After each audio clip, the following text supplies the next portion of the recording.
go.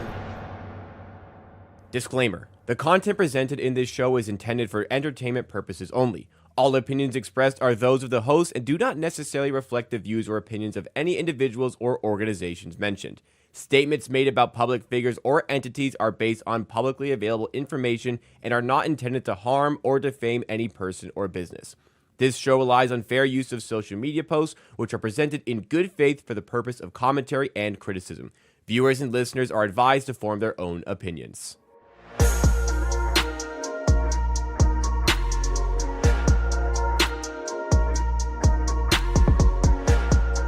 Sportsbooks are really starting to take a stand against prediction markets. We're going to cover the latest from the WNBA and all the stories that developed over the week while we were away at BetBash. And we're going to be talking a lot about what transpired in Las Vegas over the last week or so right here on Circle Back here on the Circles Off channel, which is part of the Hammer Bet Network and presented by ProphetX. If you don't already know, this is the show where we cover the latest and greatest that comes from gambling, Twitter, and the sports betting community, because a lot of it was in person over the last week. We're doing it with your typical Monday crew. Over to my left is CEO of the Hammer and professional sports bettor Rob Pizzola. And to my right, we have Geoff Fienberg returning into his chair for this one. Geoff, a couple weeks off, actually a few weeks off from the show for you because we were off last week for the holiday. You missed that one. How's it been? How are things? Things are good. Summer's good. Stacking days, almost football. Good times. There was no shortage of, I would say, it was over 100 people that came up to me at BetBash and asked me if you're there because they'd like to meet you. So I don't know if that's like good or bad. Like they wanted to meet me because they wanted good. to. I think good. Yeah, I think you're, because you remember like when we first started doing this show, which is over a year ago now. People are like, why the hell is Geoff on this show? They get Geoff off the show, and it's been a complete 180 since then. So I had a few DMs as well. That was flattering. I still believe there's nothing like for me there. I'm not a pro bettor. I'm not a runner. I'm not a modeler. I'm not looking to like level up. Yeah. But on the flip side is now I find myself taking like a very short trip to Vegas in like 3 weeks just to sign up for the contest. Yeah. And part of me is like, I could have already had that done. I could have just gone to BetBash for like a day and a half. So now I have like a bit of like, I should have done it just because of that reason. Because I don't want to have to fly out there, but Circa's the best and I'm going to do it. We had like years past where like Kanish just came in for a day. I literally flew out in the morning and then left at night. So, I mean, I reduced my trip this time and just did Tuesday to Saturday. And it felt like I was there for 3 weeks. My voice is shot. Yeah. I'm just drinking a steep tea. Like it's all bad. I also, it's important to know yourself. And I feel like if I went out there, I would just get in a situation and lose a lot of money. Call that the flup. Yeah. You know, a lot of you guys, you're very liquid. You're having fun. You know, you're pro bettors. You'll win it back on week 1 or week 2 of the preseason. You'll dominate something. I got 3 kids. I got to send them to different schools. You know, we just did camp. So like, I can't, that's all. I get it. And I know, like, I want to have a fun time with a lot of you guys. In the end, I'd wake up, be like, I just like lost my kid's school for the year, hanging out with Rufus tonight. Great. Well, anyways, let's get into BetBash. Lots of great vibes all around. There's a photo here from Spanky of the speed networking session, which is just like an incredible sight to see, but lots of familiar faces there, lots of new faces as well, especially for myself. It was great to meet so many people who came up to me and said they enjoy the show. They enjoy watching all the content that comes on Circles Off. So that was fantastic here. So thank you to everyone who did come say hi and with all the kind words that were shared over the trip. But everyone that was there talks like so glowingly about this event. Like if we go to the next slide here, there's a bunch of people talking about how much they enjoyed it. Rob, first of all, yourself, Kirk Evans was a late addition to, I think, attend BetBash. And I think he went in wanting to not like it, but he says it was he's great. hated on it for years. Right. He's in that chair. He's hated on it. He's hated on it. Plus TV as well. It was great to see him again as well. He was actually on me and Rob's flight on the way there. And this is the point I'm trying to make, because in the bottom right, there's a negative reaction to it. But it seems like everyone who goes enjoys it, and everyone who doesn't go, for some reason, thinks they wouldn't enjoy it or just has harsh words for it for whatever reason, Rob. I think it's kind of like you know, the cool thing to shit on it when you're not part of that community, especially. Like that one says, I've never attended BetBash. The pictures that have surfaced are telling me I've made the correct choice. All dudes in low-level threads is not my cup of tea. Any trim around. Like, okay, but like, I get it. You know what? I'm not gay. I have a great time with a bunch of guys. Like, you ever been to Vegas with your friends who are guys? You're in Vegas. Like, there are women around. You can go anywhere. Like, people are going to the day parties and day clubs and stuff like that. It's not like you have to spend every second of every day, at the conference itself. So I just, it's a great event. It really is. Honest to God truth, I was not looking forward to going this year.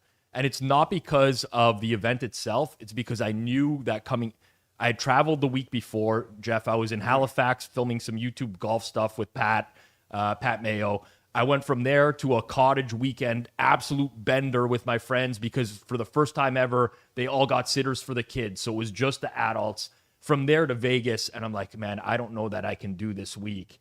And it's tough, but like once you get there, like the adrenaline just kicks in. You just find a way to power through. It's hard to explain, but it's just so good, man. Like I just to think about like even the relationships in this space, people that I used to fucking hate. Shipper, I played poker next to Shipper. I spent a lot of time with him. I can't believe I ever disliked the guy. Like it's I can't say. There's just so many good things I could say about the event. I think it's amazing, and of course there's some misses. Not every seminar panel is going to be great. I didn't participate in Speed Network. I filled in as an extra. If people didn't have partners, I just went to match with some people, and I took off about halfway through. But overall, I mean, thumbs up to Spanky. I know how much work goes into that, and I honestly think it was the best BetBash ever. It was a great event. Props to the team for putting together such a good event, coordinating everything that goes into doing that, all the staff, etc. Everything is very well done. Was interested in getting, Geoff, your perspective as someone who didn't go. Did you have a bit of FOMO? Yes and no. Let's just go back just to like the critical tweet, because I am someone like in the iterations, the early iterations, I like called BetBash like a grow a friend convention. Yeah. Without like fully understanding what it was. And there's low-hanging fruit when you see some still images. But like, don't get me wrong, like go take a still image like me and some of my best friends. There'd be low-hanging fruit there. Like, yes, it's not like a high Riz event, and yeah, you could think a lot of people in the room are losers, but I know I would have a good time. Like, I would only need to like 4 people there, I think, to be able to enjoy myself. I like hearing that there's a crew of people who might want to get a little fresh, and I won't speak for others, do it, put poison in their bodies and go to a club. Like I that sounds a lot of fun. But the biggest takeaway from it is being an observer, and also someone who'd love to have like just a chain of insults or jokes, one-liners I could throw out. The reality is, true up balls and strikes. Everyone that goes essentially seemingly goes back at such a high rate. Yeah. When people go the first time, like Kirk, that is a common pattern. Last 3 or 4 years, I've seen multiple people I know go for the first time and really acknowledge, like, yeah, that, especially as someone who is a runner, is a true pro, is a models and can build shit, all those things I'm not. Like, there's true value in this thing. And on top of that, if you're entering the contest anyway, it's just the time you'll choose to do that. So it's like a restaurant. Like, the people that go back. Well, I think the biggest misconception, BetBash is a conference, but it's really just a party. Like, you could treat it like a conference if you wanted to, right? If you wanted to, you just go during the day and you go to the seminars or whatever. If you wanted to be one of your, we've all got them in our group chats. Yeah. Not me. No secret. But like all our friends, in every group, there's like a dad who wants to fuck. Yeah. Like, yeah, if you want to be a dad who wants to fuck in Vegas, like, go. There'll be opportunities for you to do that. But it's also extremely inclusive. Like, I shot dice and like gambled with the stadium swim pool park, like hanging with people that I don't even know. Like it's Sleepy Joe at the craps table. Like I never met Sleepy Joe before. He's like one of my favorite guys now. The Ricky from Juice Reel, like all these people that I don't really cross paths with these guys all that much, but it's just a good time. And to your point, like I put a little bit of poison into my body as well, and that might make the experience for me, elevates it a little bit at the night. But yeah, I think it's honestly just a great group of people around. It's I don't know.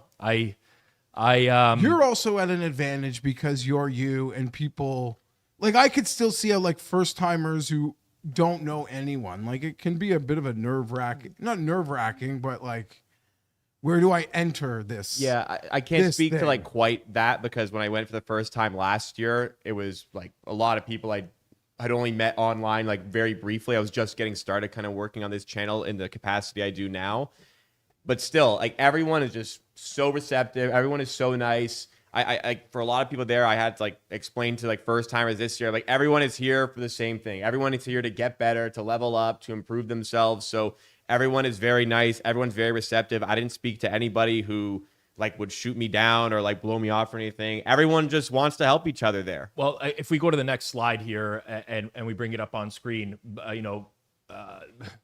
I used to call him Bluebeard, but I guess it's changed. Backdoor Beard. Bro, last night was a movie. This is an AI-generated image at a craps table, but it's a real image, which is enhanced. Just enhanced, AI, basically. Yeah. And, like, basically, if you look around the casino floor at night, it's just a bunch of, like, it's just people are packed together gambling, and I think it's fun. Isaac, I think, it's a great point. Like, we don't socially gamble a lot nowadays, right? We gamble from our phones pretty much exclusively, our computers or whatever. But like, when was the last time? And I think that's honestly why I crave BetBash. And a lot of people be like, "Oh, Rob's just a degenerate." Like, I know what I'm getting into when I gamble. I'm not, betting irresponsibly or anything like that. I love the social element of I love having Peanut Butter and Thon on my left, betting midnight on every friggin' craps roll, which is like the worst odds on the table. These are advantage bettors, and then the one time that it hits, they're going nuts. Like there's just it's hard to describe, but there's just something about that experience that makes you feel way more alive than slots, gambling on your phone, or anything like that. And it does suck that, like, I mean, I'm not making excuses for Vegas suffering. I think we all know why they're suffering. The prices are jacked up. The experience is worse. And like, but I don't experience that with my friends like I did in my youth. Like, nobody wants to go to Vegas anymore. So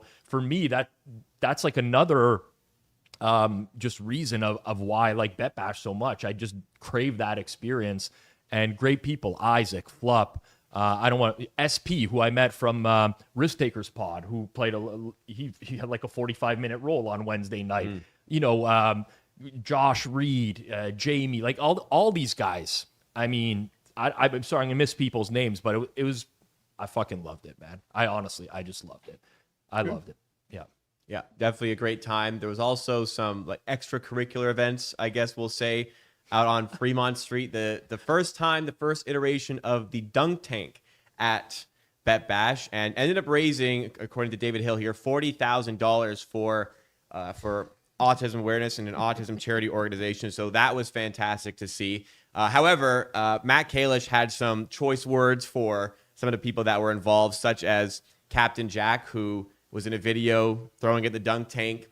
And he said, today, a group of sports bettors, both pros and aspirational bettors, ran a dunk tank and raised over, I've seen 20,000, I've seen 25,000, tens of thousands of dollars for Autism New Jersey. And the co-founder of DraftKings ridiculed them. He believes professional gamblers are a scourge on society. So Kalish didn't hold back there. Joey Knish added on, I thought Kalish was mostly just rage baiting to get exposure on whatever new stupid company he started, but apparently he's actually a true garbage human. Looking back, makes a lot of sense. This guy was at the top of DK for a while. So on this one, I mean, granted, he didn't know it was a charity event, but also like calling out people for their looks all the time is not a great look for the co-founder of DraftKings. I cannot believe I'm going to do that. I'm sorry. This was blown out of proportion I can't stand Matt Kalish. He might be my least favorite person in the entire world. Okay, this came from an unabated tweet, which is at the BetBash Dunk Tank. It's Captain Jack versus Joe Brennan. Joe stayed very dry. It's a video of him throwing a ball. Matt Kalish has no fucking idea that this is a dunk tank to raise money for autism. He has no clue. He's just making a joke. I mean, like, a lot of us probably would have made some sort of similar joke on this type of content, not knowing that it's for charity. I don't feel like he's joking though. There's no way I haven't made a mom's basement. Yeah, joke but in my like life he's, before. but the way he tweets, he's serious. Like, Yeah, no, I'm not saying doesn't help. Okay, let's go. I saw Captain Jack earlier that day. He's like, that video that they posted. He's like, I just saw myself throwing. I'm going to get roasted in this video. I'm like, you know what? It's probably good for engagement. I didn't know Kalish was going to respond, but I'm like, it's fine. Like, you're going to get a lot of engagement on the tweet. It's going to blow up if it's bad or whatever. But like, I despise Kalish for so many things. But to me, this is just a guy that, like, I view it as him needling or taking a shot. Like, he's not taking a shot at autism or charities. I think if that was in the tweet, I don't think he would have ever responded that way. I mean, am I completely out of touch here? I don't believe that his intention was to, make fun of people raising money for charity. He was making fun of the way a guy throws a ball. That's as simple as that. I would just say he doesn't get or deserve the benefit. Okay, that's fair. That's a fair point. Because he embarrasses himself regularly. He's like quadrupling down. I don't even know. Now it's just like noise though. And the thing is, if I am these prediction markets, it's now gone to the point where it's just like white noise. Yeah. Like, you don't even have to address him and his claims anymore because he's sort of like outed himself in many ways. Well, like in the first iteration of him showing up online for the first time in 3 years, I could see how the PMs felt like, oh, this is something we need to like give some comms attention to, to combat. Like now it's just, he's proven to be a bit of a joke despite how successful he is. Prior to coming on here today, GRP was on with Jason on Hammer Daily, giving his recap of BetBash. Jason asked him about the dunk tank. GRP said half of these people have puss arms. Like he's roasting the people. That doesn't take away from the fact that I think people just hate Kalish so much. They do. Everyone does. Like pretty much at this point, his approval rating has got to be as close to 0% as I've ever seen. The only people that approve are basically other representatives of DraftKings. I was going to ask, do you actually think that's the case? I don't even know if they do. I don't even think they might. At what point do they, like, do you think they've reached out and, like, asked him to cool it at some point? I have no idea, but I think he's just so disliked that anything that he tweets at this point will be spun into something that it's not. But fun event, unfortunately. There was an injury there. We actually did get a message in the chat from Captain Jack on the Kalish tweet, and Captain Jack said he was fishing for Kalish to potentially match the donation total. Okay, that makes a lot of sense. That is a which didn't end up happening, but unfortunately, it wasn't all fun and games at the dunk tank because GRP was in a dress. He lost a bet. Was it with Steffi Smalls or was it Kelly in Vegas? Kelly in Vegas. Kelly in Vegas, and he had to wear a dress. He fulfilled that 3 years later for the dunk tank. So good on him for finally doing it and also helping with charity. Because I'm sure there was a lot of people who were looking to get him dunked. But unfortunately, when he first got dunked by, it was Gamble Balls, right? I don't know who hit. I don't know who threw the ball that injured him. Okay. I thought it was Gamble Balls went 3 for 3 against GRP. Like he tripled. I heard he was throwing strikes. Yeah. He just annihilated him. Yeah. So ended up, it looks like GRP wasn't braced for the fall. Maybe he didn't quite anticipate how sharp the fall was going to be into the dunk tank. So he ended up injuring his leg. He was walking with a limp at first. Then he was in a wheelchair. And thankfully, he made it home okay. I question if there were waivers involved. Apparently, there were not waivers involved. There weren't? I was told there were no waivers. I think there are. Okay, not from a primary source, though. I saw Benson at the Hall of Fame dinner that night, and I asked him about this, and he said that there's insurance. They're covered. Like Circa has some sort of insurance with that. Sure, but I don't know. I would- I don't know. If they specifically signed waivers. I don't know, man. That's Spanky. That's next a slip up, bro. Next time they're gonna be signing waivers. I think. I mean, you just want like guys to do it. You want like the least amount of resistance of doing it. Like like the guys like, okay, I'll do it. You don't want to have to. Okay, I need you to sign this paperwork to do it. So I understand from that perspective. But anyways, hopefully GRP is recovering well. Somebody in the chat, DDIP214 asked if GRP is coming on to discuss this. He's not, but like Rob said, he was on the Hammer Daily earlier, so I'd recommend going to check out that one from today, which is Monday at the time they were doing this. Another comment before we keep going with this from the Flying Mongoose saying that if there's free booze at the event, that it's not a conference, but like the free booze is at night just to, as you're mingling with people, and then, the business gets done during the day. Really, I don't know who made the definition of a conference, but I've been to plenty of events where they give you drink tickets and you just go and give it.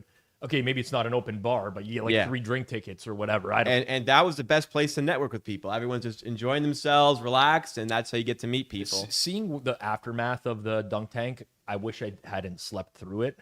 I was just mangled, and I walked by. Spanky was first, and I saw Spanky on there, and I swear to you, my first thought, I swear this is not revisionist history. I saw that tank and Spanky sitting up there, and I'm like, I think someone might get hurt at this tank. Because it's not What deep. are you, LeBron? Like it should be deeper. I said to my friend, somebody's going to get hurt out there. When I looked at it, I'm just like, I expected it to be bigger. That's all I could. I expect it to be bigger as well. You know what I'm So saying? the tank wasn't very deep. So it a wasn't big guy deep like George. Or wide. Well, it was probably like 8 feet in diameter. Georgia's got to assume. Yeah, but I'm talking about depth because you're going Yeah, down. it was- not so that that's only where like you can 3 hurt your it was like leg. 3 feet deep. Yeah. It's not that. So deep. that is where.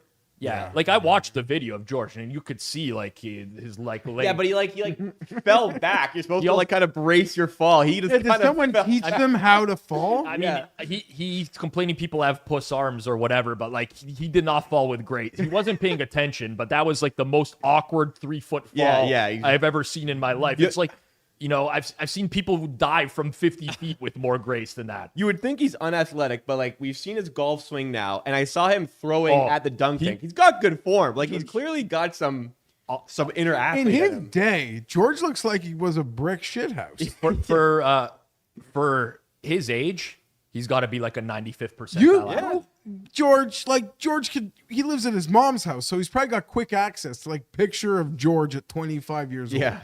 You know what? I would love to see that. I'd love to see George through the years. George told me over a breakfast because I, got into it all in the special feature on the Hammer Network. Mm-hmm. In his day, man, like a young George in his like 30s, 40s, buddy around Newport Beach, he'd mentioned that there was a table of ladies at a Chinese restaurant wanted to meet for a drink later. Well, I'm not talking. It didn't end up happening, but he got hurt. But I'm not talking about 2026 George, but like, 1996 George.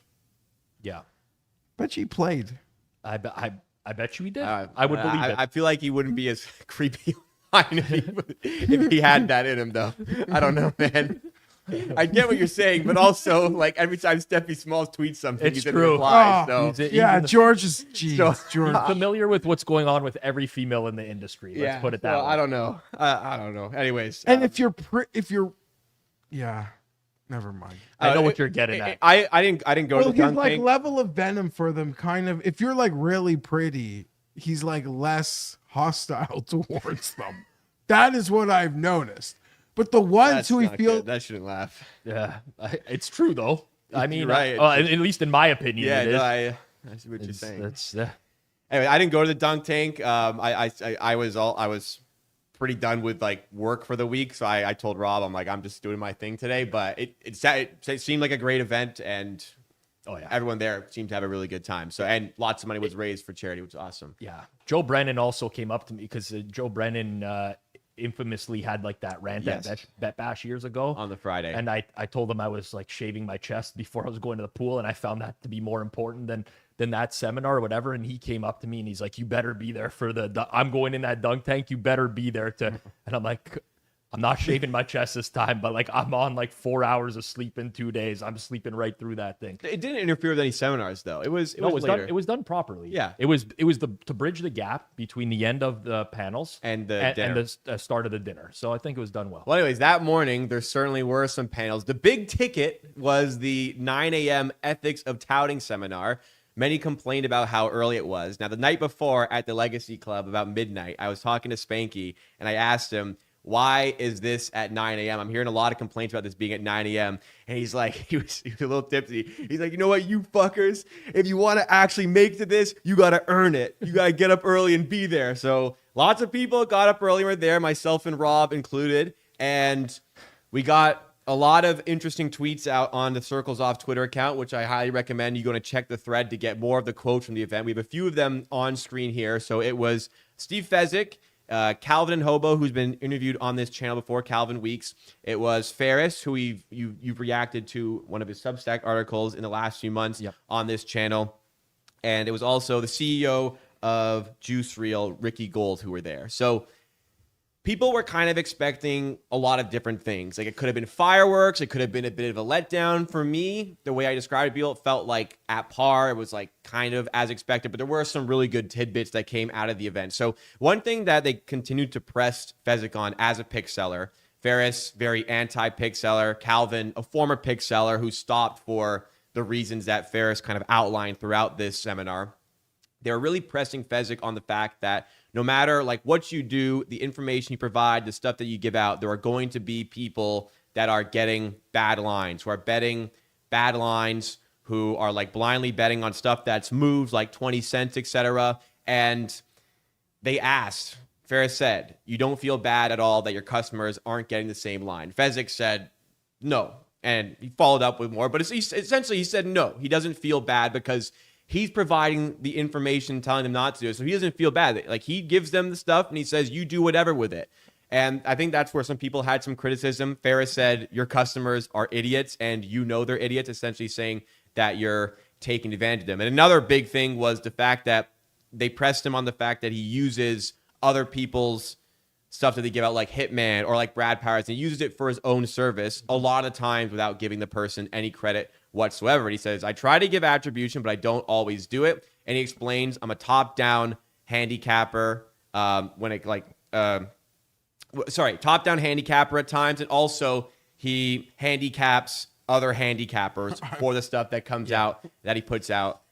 So it was a lot of weird tidbits came out of it, Rob. What did you make of it when you were there? So I don't think there was anything like groundbreaking or earth-shattering here. I don't think there was like a single argument that's been made in either direction that hasn't been made before in some capacity. I will say that here's my perspective. I think Fezzik spoke for about 2/3 of this. I would say he was the more dominant presence, and a lot of times I couldn't really understand what point he was trying to make. Like, he was just name dropping a lot of friends. I think he was kind of saying that like he aggregates, but he's getting picks from other people that are winners, and he doesn't see any problem with giving those out on a service as well, which led to a funny moment because he was talking about Todd Wishnev.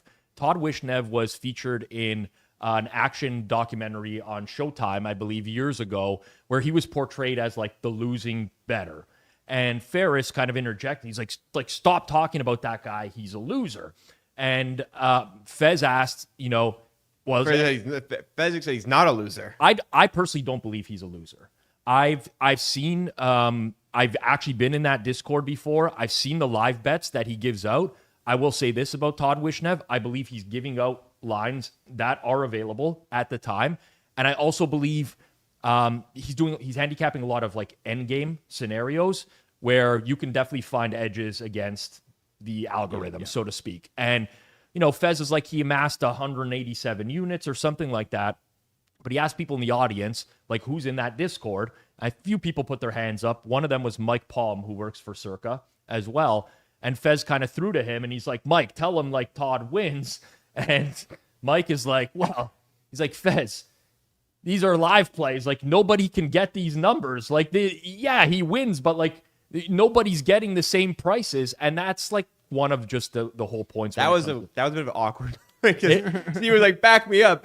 And he was like, you can't get these numbers. With that said, I'll just share my opinion. Like Ferris is very anti-tout, like under all circumstances, Evidently. And I thought that exchange, like, I kind of agree with Fezzik on one thing.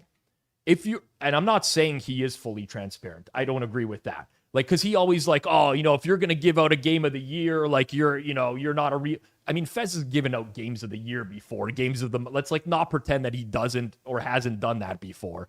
But if you're very transparent with your audience and you're almost like you shouldn't buy these picks, you can't control what they're going to do. Yeah, you can maybe not sell, but like if you're very honest and upfront, I really have no issue with that. I just have issues with people who mislead. So whatever. But overall, I thought Calvin made very good points. Yeah. And he's very well spoken, but I could tell that he was maybe a bit nervous to be on that platform. I don't know if he was nervous or he just didn't want to interject too much. I would have liked to see him talk more, basically. Yeah. Ferris, you could see the disdain for Fezzik throughout. I think that was very evident. I think he made some really strong points. I may think that he missed on some points, but ultimately, I think there were periods where Fez was just talking and there were people looking at each other in the room like, what the hell is this guy even talking about at this point? And I was entertained. I had to put my fist in my mouth a few times because I'm not on stage. I'm not there to just yell out or whatever, and I wanted to at many moments. People yelling out? There was sometimes. There was more crowd discussion here than I think any other. Like people stood up to defend Fezzik. Some people stood up to question him. Like, it was all calm. Nothing was like, the I handicap the handicappers is a great line. Yeah. I mean, I don't know what it was. Something I have the quote on the Twitter account somewhere. I mean, I don't want to get too deep into the weeds here, but if you're going to do that, I think that there actually is value in being able to do that for people. I personally don't believe Fezzik is capable at this point in his career of discerning who actually wins from who doesn't, based off of his public comments that he's made both on Twitter. Some of the names that he dropped in this seminar, which I'm not here to shit on people, but like I had a great laugh at a few of the names that were like dropped. Matt Zilbert. Well, that he didn't reference Zilbert as a winner. No, I know. Right? He just kind of brought him up as an example of something, but I'll just leave it at that. I don't regret going, but I was so hungover, my head was throbbing, and I had to, whatever. Yeah, I'll give my perspective on it as well. So I'd never seen Fezzik in person before, and I could definitely see afterwards why he's successful at building an audience, because he's very well spoken, and to his credit, he got up there knowing he was going to get challenged for like an hour straight, and he still did it, and he still defended himself. Now, a lot of like what he said was complete nonsense, but he's very well spoken in serving up that nonsense to people. So I can understand where the success kind of comes from. He's very polished as well. He's very well spoken, but a lot of it just reaffirmed a lot of the issues that we have with the service as it is. And I think there are a lot of issues that exist with the way he operates and sells picks. And it was just further proof that he doesn't quite understand that element of it. Like, we constantly debate, does he know what he's doing? Does he not? Like, does he know this is misleading? Does he know this? And it felt more like seeing it in person, like he truly believes what he's doing is fine and there's no issues with it. I will say it was moderated by Ricky Gold from Juice Reel. When I first saw this come out, I was like, that's a really interesting choice for a moderator, because he has a platform that is you have to sync sportsbooks to the platform. There's really like no misleading, but they do allow you to sell in a marketplace, similar like we used to do with BetStamp. Well, Calvin used to be number one on Juice Reel. 100%. So I was concerned. I'm like, I don't know how that's going to go with a moderator like that. To his credit, I think he was really unbiased and did a great job. In fact, I got to tell you, like, on the Mount Rushmore of people I enjoyed spending time with this week, he would have been up there. And just really down to earth. I thought he handled that really well. And if I could invest in Juice Reel now, I would do it just because of him, because he was great. But overall, I don't think that this was like a super noteworthy. If I had skipped this, and just saw the things on like the update on Twitter, it didn't have the fireworks that I was hoping for necessarily. And also, yeah, I don't know. It just felt like it was going in circles a lot. Just my perspective. I attended a lot of more seminars or panels than usual this year, and I came out of this one like, you know, I should have enjoyed slept it. the other hour. I was happy I was there. Yeah. I enjoyed it. I actually thought, and granted, I was like helping get the social content out the entire time, so it kind of flew by for me. Yeah, we got to like 50 minutes in. I'm like, feels like we still have a lot more in this, but we got to wrap up in Didn't 10 minutes. Fez name drop Zilbert? Yeah. No, he didn't. I mean, he alluded to he there's alluded a to handicapper Zilbert. out there who's like buying points and not explaining. And then Ferris immediately interrupted. He's like, "Are you talking about Matt Zilbert?" It's like, that guy is a joke, you know. And He's not a real human. He's not a real human, and everyone had a great laugh at that. Seems like that. Yeah, He's a real human, but as Benson put it, he's just not known. he's just not known. He's not. Man, Benson ratioed him so hard on that. Like, I'm looking. I wouldn't Zilbert's got know. like one like, which might have actually been himself clicking like, and Benson. Anyways, yeah. One of the big topics at BetBash overall was prediction markets, and lots was said about it. A lot of conversations were had about it, especially at the open bars networking with people. And Patrick Everson, who does coverage of sports gambling, and he's in Vegas, and he says, quote of the day at BetBash from the legendary sports bettor Billy Walters, widely accepted as like one of, if not the greatest in sports betting. He said, if prediction markets existed 25 years ago, then I'd be worth $100 billion. Do you agree with that? So first I mean, and foremost, maybe not that much, but like he'd be worth a lot more. yeah. Okay, Patrick Everson, great dude. Got to chat with him at Legacy. I do want to give a I shout once out. saw Everson walking around the Westgate in a cover, like a football jersey, named covers number -110. That's pretty good. Hilarious, amazing. He's a great dude. I talked to him for a little bit at Legacy. Good stuff. The biggest difference with BetBash this year and previous years, I can't substantiate this with data. This is just an observation that I made. I thought the crowd this year skewed much younger than it has in the past. I think one of the reasons for that is the growth of prediction markets and prediction markets attracting a younger demographic. But I had a lot of conversations this week. I go there to network, to meet new people, to chat. The amount of people that are under 25 years old that are at that conference who are crushing prediction markets right now, and I mean crushing. Like, they'll tell you what they trade at, what username, and you look them up and you're like, holy fuck, like this guy's doing $300K in profit per month on prediction markets. There was a ton of them there. And the reality is, I mean, Billy Walters in his prime was just like so far above everyone else in the betting space. If they did exist 25 years ago, I mean, he would be the market maker, essentially. He would swallow up the rest of the market makers, and he would have access to basically infinite recreational liquidity. He would take what he can do and he would move it to a lot of like the fixed markets. Sure, but now we got events now, Geoff. Like, there's a few that happened in the last couple months. England, Mexico, World Cup, Holloway, McGregor, Jake Paul. UFC. But those two in particular, I would say that the closing line of those events was very inefficient. Mm-hmm. And one of the main reasons why is there was so much rec liquidity pouring in on one side, so much that there wasn't actually enough sharps to balance that action. Yeah. There literally wasn't at that point. And 25 years ago, I mean, Billy Walters being such a huge operation, he'd be the biggest market maker, and he would just have access to all this rec liquidity nonstop. I'm not doubting any of that. He would also he would have the answer on halftime. He'd have it because he's that connected and everything. Yeah. Like, he'd be in that deep. You know, he'd know things before like Schefter. Yeah. Yeah. Totally. Even in today's world. So yeah, it's easy to fathom how someone at that level with the tools of today. Yeah. It's honestly like taking a hockey, like a player, a golfer, and like give Jack today's equipment. Let's see what would have happened. Holy shit. Yeah. I think I've done enough of a sales pitch for BetBash moving forward. Spanky doesn't pay me anything.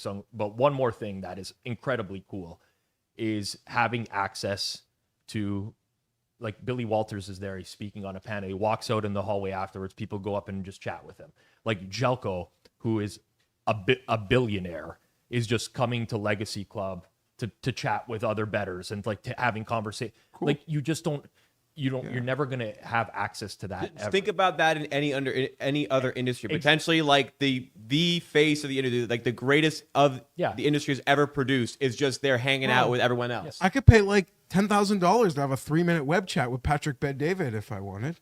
To your point, like it's so inaccessible. You have to pay these outrageous amount, and all they're gonna do is just like, "Hey, what's up?" And like, just I'm not calling Patrick a genius. I'm just saying, like. People make fun of what BetBash is, what the cost is. Like in any other thing, to get that opportunity, what that would cost you in any conference.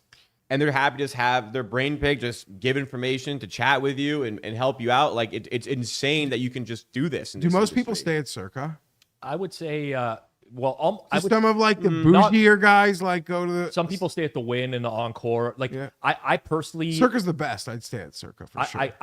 I like being in the center, boots on the ground. Yeah, I do. I just like getting up in the morning and just like quick shower and I can go upstairs versus having to like cab it to the strip to downtown. But you get people all over the place. Like also Circa books, like you get sold out when you're there. So like. Other people don't have they stay at Golden Nugget or the D or a Golden Gate, like other spots downtown, which are close. I probably would rather stay at the Wynn and travel than stay at a less, but you know what? First year I was there, Spanky messages me. He's like, yo, did you book your hotel yet?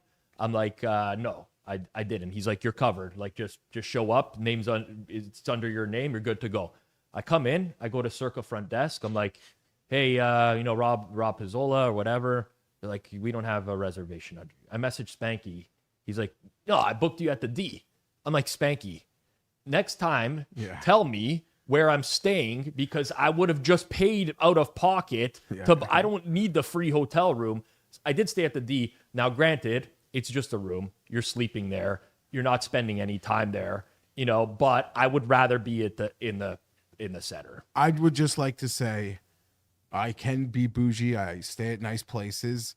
The first time I went to Circa was a work thing, there for work, paid for. I was thoroughly impressed. Yeah. Oh, I love it. The room, like all of it. Like I'll be honest, it was the first time I ever went to that part of Vegas. Yeah, I don't go to Fremont ever. Ever. And I like didn't know what to expect.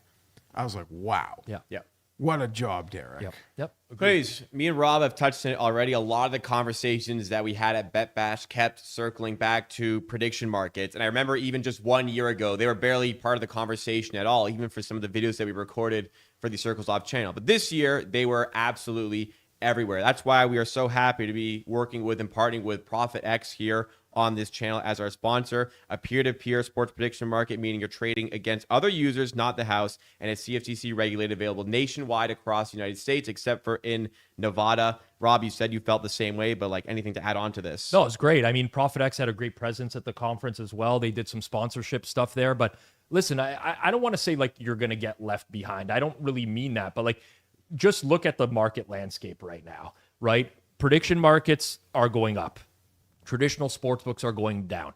I'm not saying that means like that's going to be this way forever. There could be some regulation stuff or whatever, but you might as well get involved with prediction markets now and check it out and get acclimated before football season starts. Because like you don't want to start football season and have to try to figure stuff out on the go. So get in there, bet some futures, trade some MLB games, whatever, even if it's just for small amounts.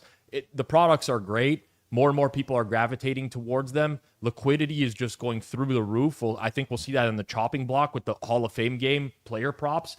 Like all the criticisms that were there a year ago are pretty much like non-existent now. So I support ProphetX. I think they're doing a great job. I love the team there. I saw Dean Sisson, their CEO, at the event. We chatted for a while. I'm a big fan of Jake as well, one of their co-founders.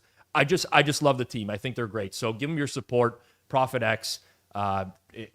Trade 10, get 20, solid deal. Use code circles off.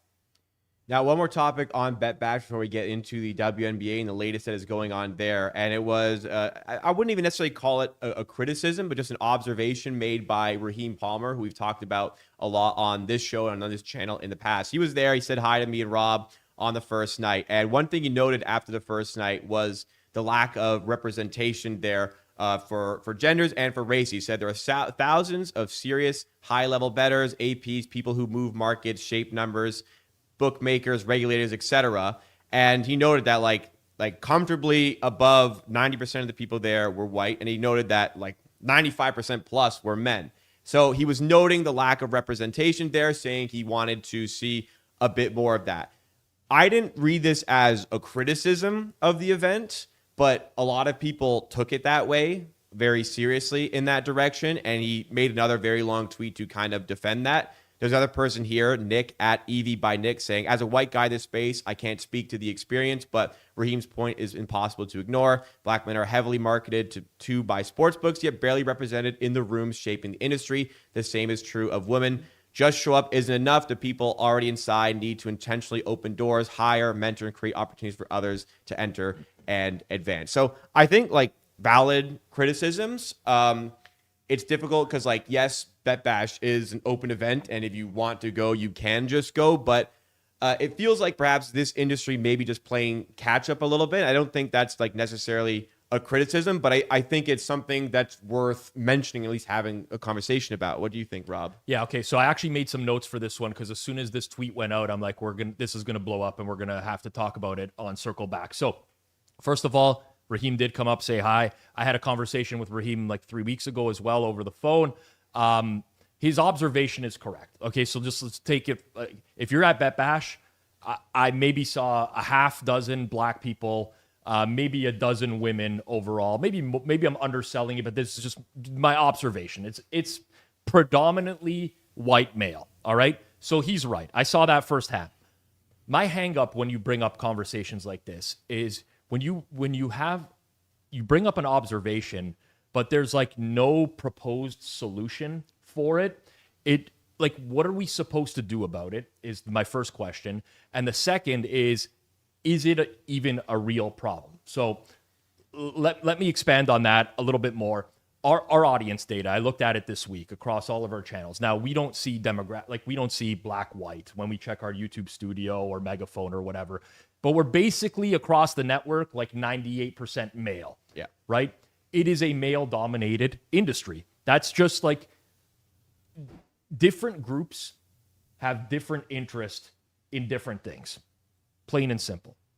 If I go, and this is maybe a more extreme example, if I go to the ballet, all right, I'm a male that enjoys the ballet.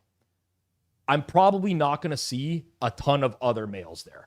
There might be some, but it's going to be predominantly females at the ballet. I'm not going to leave and be like, we need to do something about these ballet demographics. We need to get ballet more involved in the male community and stuff like that. Sometimes different activities attract different subsets of people. That's across every industry. There's going to be demographics that are more interested in one thing and less interested in another. Now, the concession for me, I thought about this a lot. I have almost no friends in this industry that are black or women. I've worked with 2 women in like 8 years of like semi-pro or pro betting, and the relationships, like they didn't last very long. I'm not here to diminish. I'm not going to name names, but they very much overstated their capabilities, and we stopped working together very quickly. Black males, I have no idea, because a lot of people I deal with online, I never see them until I meet them in person. They're just like anonymous people. I have no clue, but they just don't exist in this industry. And I don't think it's because there's like some sort of gatekeeping to keep them out. Like, if you think of how BetBash is run, Spanky doesn't advertise for BetBash. He's not buying up ads. He's just marketing it on his Twitter account and through socials. And that's getting out to a population of people who are deciding whether or not they're going to book tickets. The one thing I will say, when you're at that event, you are not going to find a larger group that is more inclusive than people there. People are there to work with other people, regardless of whether you're male, female, black, white, whatever it may be. If you can help someone else, another sharp, win, they are going to work with you. They're not turning you away. So I think the larger question is more at like the higher, like grassroots betting level as to why, you know, the demographic of sharp bettors is not black or female, but I don't think there's anything like intentional there. And I just, the biggest thing for me is I don't know what the solution is. Like we just might be limited to women don't like sports betting as much as men. I think that's a fact. I don't think that it's an opinion. And I don't know about black people in general, but maybe there's other games that they're more attracted to. Like if you walk around a casino floor, you see tons of women playing slots, maybe more so than men. I don't know if that's the actual demographic. Feels like it. Yeah, but so why do they like that more than, I don't know. I've never done these studies. I haven't looked into it deeper, but I think it's a fair observation. But when you don't propose a solution or like where this is starting, I think that the conversation just kind of devolves. And that's where I stand on it. It's not like, I just don't believe that. I believe that the sharp betting community is very inclusive. I don't think it's Raheem's job to have the solution moments after like having a stark observation at a conference he's at, though. No, I don't. But So right. So I agree. It's always right. Like you want to bring solutions to the table, but him relaying his observation, something that feels important and personal to him, in that moment, I don't like think he needed to end that tweet with solutions. Okay, so this might. I am interpreting his two tweets. You can't. I can't say for certain what the point is. Granted, the second one was in reply to like a very clearly racist comment towards him, of which course. I left out. And by the way, I mean, like, I obviously don't condone. I don't condone racism. Period. I mean, it's not who I am. I personally am very inclusive. But in good faith, I feel like he's not bashing the conference or the people. He's just making an observation. So the issue was the first tweet, which is in the top left there, was taken as a criticism of the event, which it wasn't. Yeah. I very much don't think it was, but people took it as such, and there was some like heinous things said to him for that. Yeah, which that's very gross. wrong. I just my personal experience. I haven't worked with everyone in the space, but the people I work with, and what I'll call the sharper betting community, I do find that these people are very inclusive. I really do. I've never had someone turn away someone even people legitimately work with people that they think are crazy if they can help them win. Like this person is certifiably insane, but he can get me 20 accounts and whatever. Like people work together in the space. So I just don't know. I don't know. I don't think lack of demographics in any field necessarily means that there's a problem. Is kind of what I'm getting at. I wouldn't call it a problem, but I think it's important to acknowledge, at least have this sort of conversation. Totally fair observation. I think it's I see the same thing, and I'm sure everyone that was there would say, yeah, this is that. But it's like, you know, I'm a minority in a lot of things that I participate in as well. And I'm just saying, like, I don't necessarily view that as a problem in a lot of instances. And this is very deep. I'm not, but I read it and I'm like, yeah, I mean, true, but what do we do? I mean, what do we, if there are less, I mean, I have some theories on women, if we want to get real deep into I think a lot of women that come into the space, they view someone who's amassed a large following amongst women as a mentor to them.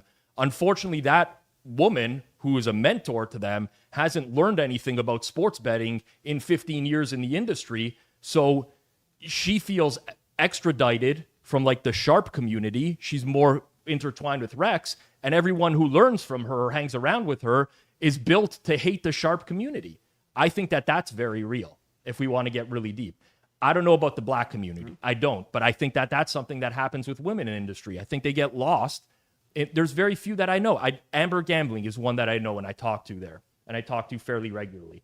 Outside of that, Gina Fiore, who I did the masterclass with, maybe we chat once a year. And at BetBash, I missed her this year. I didn't even see her. But a lot of women that come up in the space, I think they find their way into the wrong mentorship, essentially. And they're preconditioned before they even spend a year in the space to hate the people who are like trying to educate them. And maybe some view it as mansplaining or what. Like, this is very, very deep. I might just do a full video on this at some point. But I think that's a rationale for why there's fewer women involved, at least part of it. But I don't know. I don't view it as a problem. I literally don't. I think, the space is inclusive. If you want to be in it, you can be in it. No one's stopping you. And that's just the way I see it. All right. We'll keep going with the show here in just a second. If you're enjoying so far, make sure you hit the like button, subscribe for more content here from the channel. I was at BetBash recording a ton of different videos with a lot of creators. 8 different creators come by and record stuff. Some did multiple videos. So keep a lookout for all that stuff coming to the channel. That'll be typically some Wednesday content. We have some other interesting stuff in the pipeline as well. You're not going to want to miss it on. So make sure you're subscribed with the notification bell on. Comment something down below if you have a take on anything that we've discussed already, or that we will discuss during the show. Now, we're going to get to another pretty controversial topic that came up on gambling Twitter over the course of the week. And this one was more so, I think the world in general, not even just the sporting world. This was just such a massive thing that took place. And it all started with 2 former first-round picks of the NBA draft saying that they are declaring for the WNBA draft for the upcoming year and have stated that they are identifying now as transgender women. Now, could we put declaring in quotations? Like, I don't think is there real intent? Okay. So let me preface this entire conversation with this, because I'll establish this up front.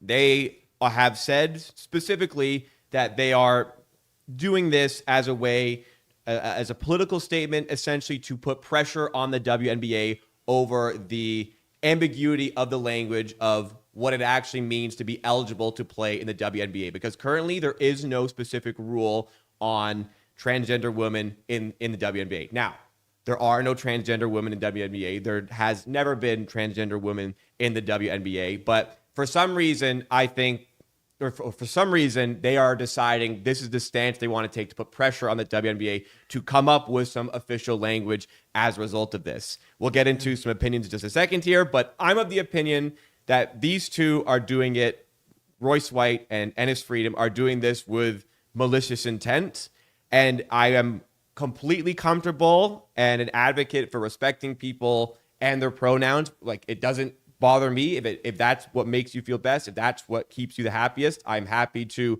follow along with that. I'm happy to, I don't even think oblige is the correct terminology there, but yeah, I respect that, absolutely. But in this instance here, this to me is clearly done with malintent. So I think as far as pronouns for them, it's fine to use he and him for them, because I don't think this is serious, and they've kind of stated as such. Is that fair? I honestly don't even know. It's so disgusting that it's so gross what has happened here, how this issue has gotten hijacked. Obviously, there is no good faith on the account of Enes and Royce. And just to clarify something you said, maybe I am wrong. The league's CBA says you have to be a woman to play. Exactly. What their issue is there's this outcry of people demanding the league defines what a woman is. Okay. I do not think that's fair. I don't. There's none of them in the league. Like, there's never been one in the league. I don't believe there's. But I don't believe finish, because I actually want to defend, shock people here and agree with Kirk and be like, live. So Kirk Evans said series events. Sophie Cunningham comes out and says transgender players shouldn't play in women. So transgender women should not play in women's sports. Yep. There was near zero pushback from anyone within the league, but he says right-wing grifters jump on the opportunity to grift.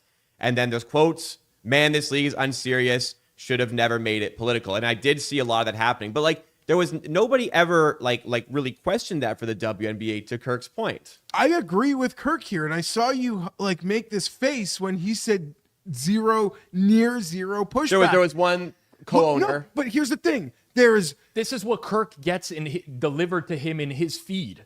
But hold on. I believe Kirk to be right here in the sense that Sophie said what he said. There's one activist owner, one activist coach, maybe one player made a comment. In totality, from within the league, it is not something that the players or the people involved. I'm sure there's hundreds of people in the league. So it actually is kind of near zero. Yeah. Now, outside the league, it is everywhere. And Bill Simmons, in a reel I saw this morning, had to agree with it. He's pretty much said this league it's become like the For You page on Twitter. And that is so disappointing.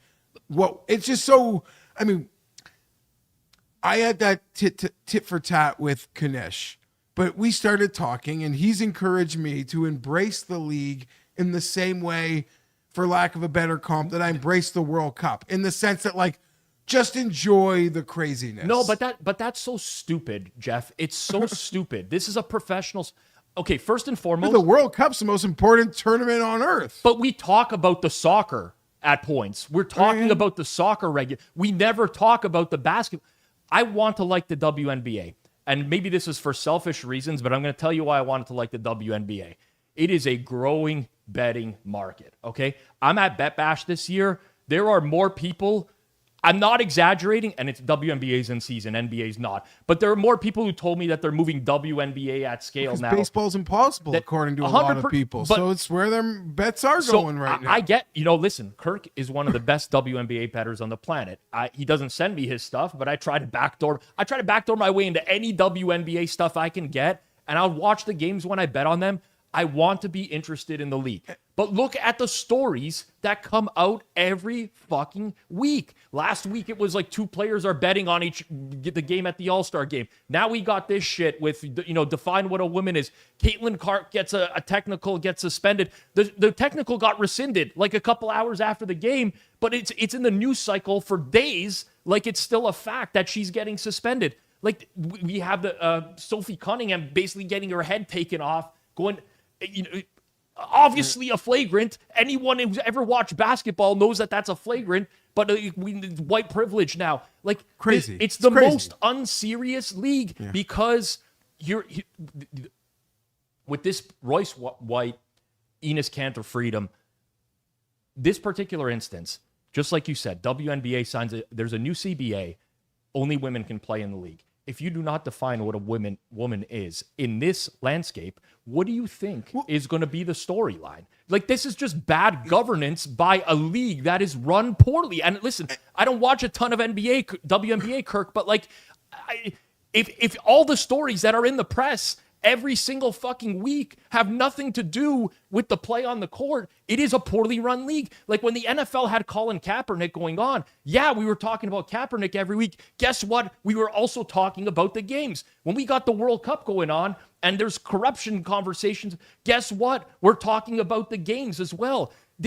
There's no one talking about WNBA games. So it feels like there's just such an existing fan base of like NFL and World Cup that like people are very invested in, but there's people who are only invested in WNBA for this stuff, and they're only invested the worst actors on both sides. Yes, the worst actors on both sides have captured this league.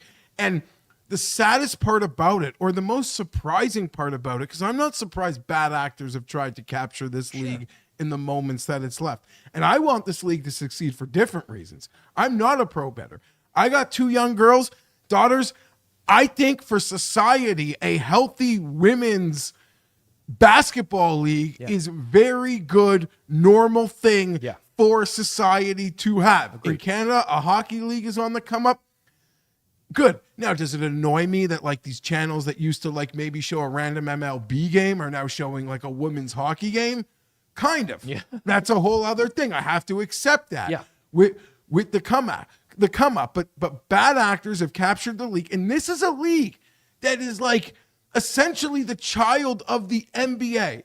and the comms ability and the money that the NBA have and the people who are affiliated with this league who kept it operational for 20 years when no one gave a shit, how no one is there to take control and be a leader and get the message back that has been lost.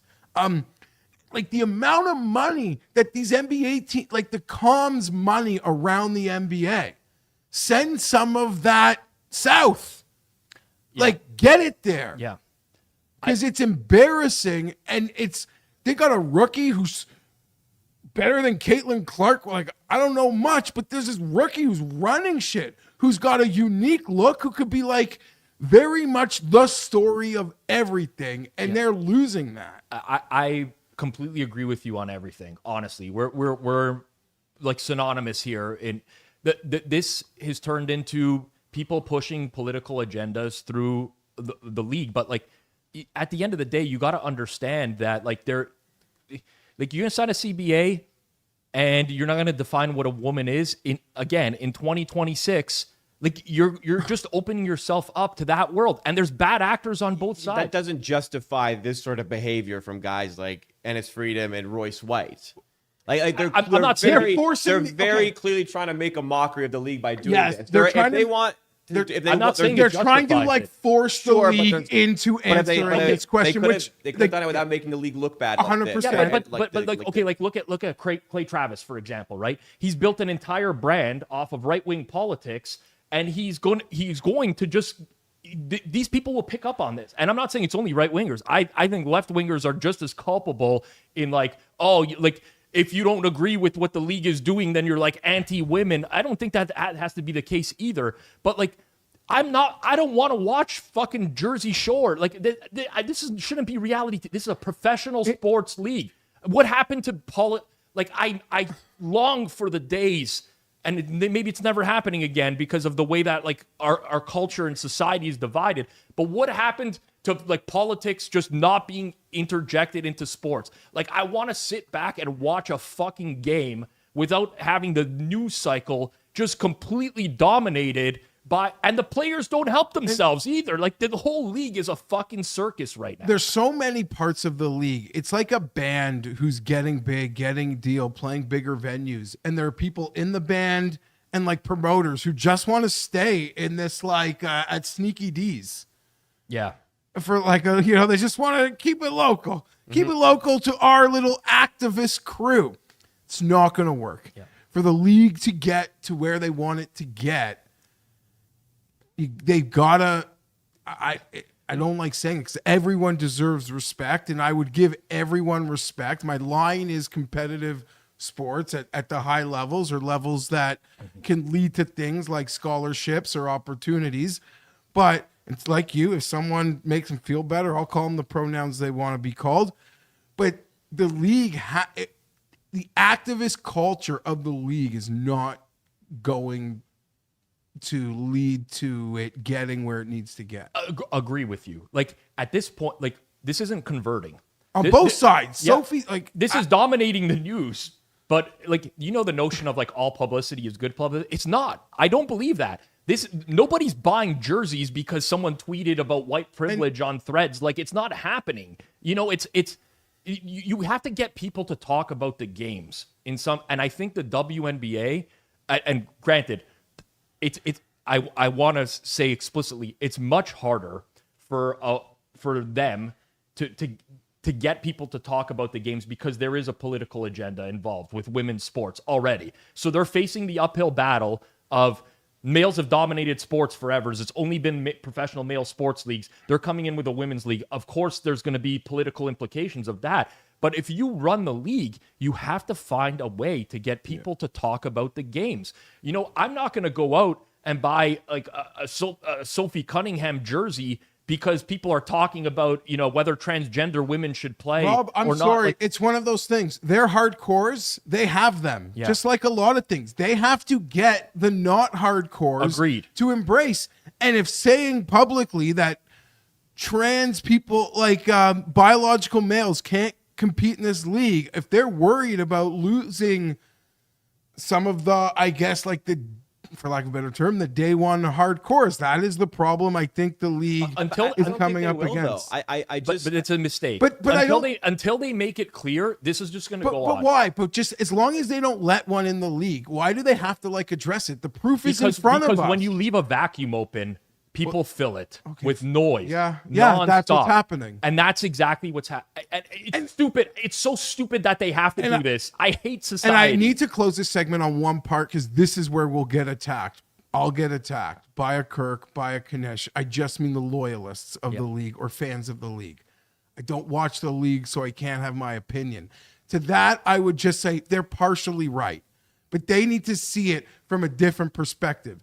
As someone who loves sports, is obsessed with sports, and is perpetually online, I don't want to have an opinion. I agree. I can't avoid this fucking thing. I agree. I'm with you. I don't want an opinion. It would be like during the World Cup, telling someone who was annoyed about soccer, didn't like soccer, that they couldn't have an opinion. And how can I not have an opinion? This thing is in front of my face every day, all day. I'm perpetually online. I might be wrong, but I absolutely can have an opinion, and I'm seeing enough of it because I can't avoid it. Yeah. And I'm not going to mute the WNBA because I like sports. Yeah.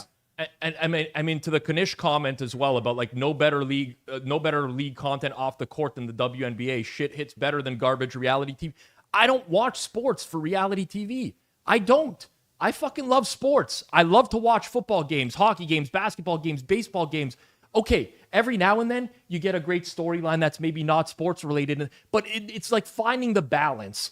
And the WNBA hasn't found it yet. And to your point, Geoff, I'm not a WNBA hardo, but I can't avoid having an opinion. I can't. It's all I see every single day, and the news cycle's constantly dominated with negativity. And you can say, "Oh, it's right wing political activists that are pushing this on."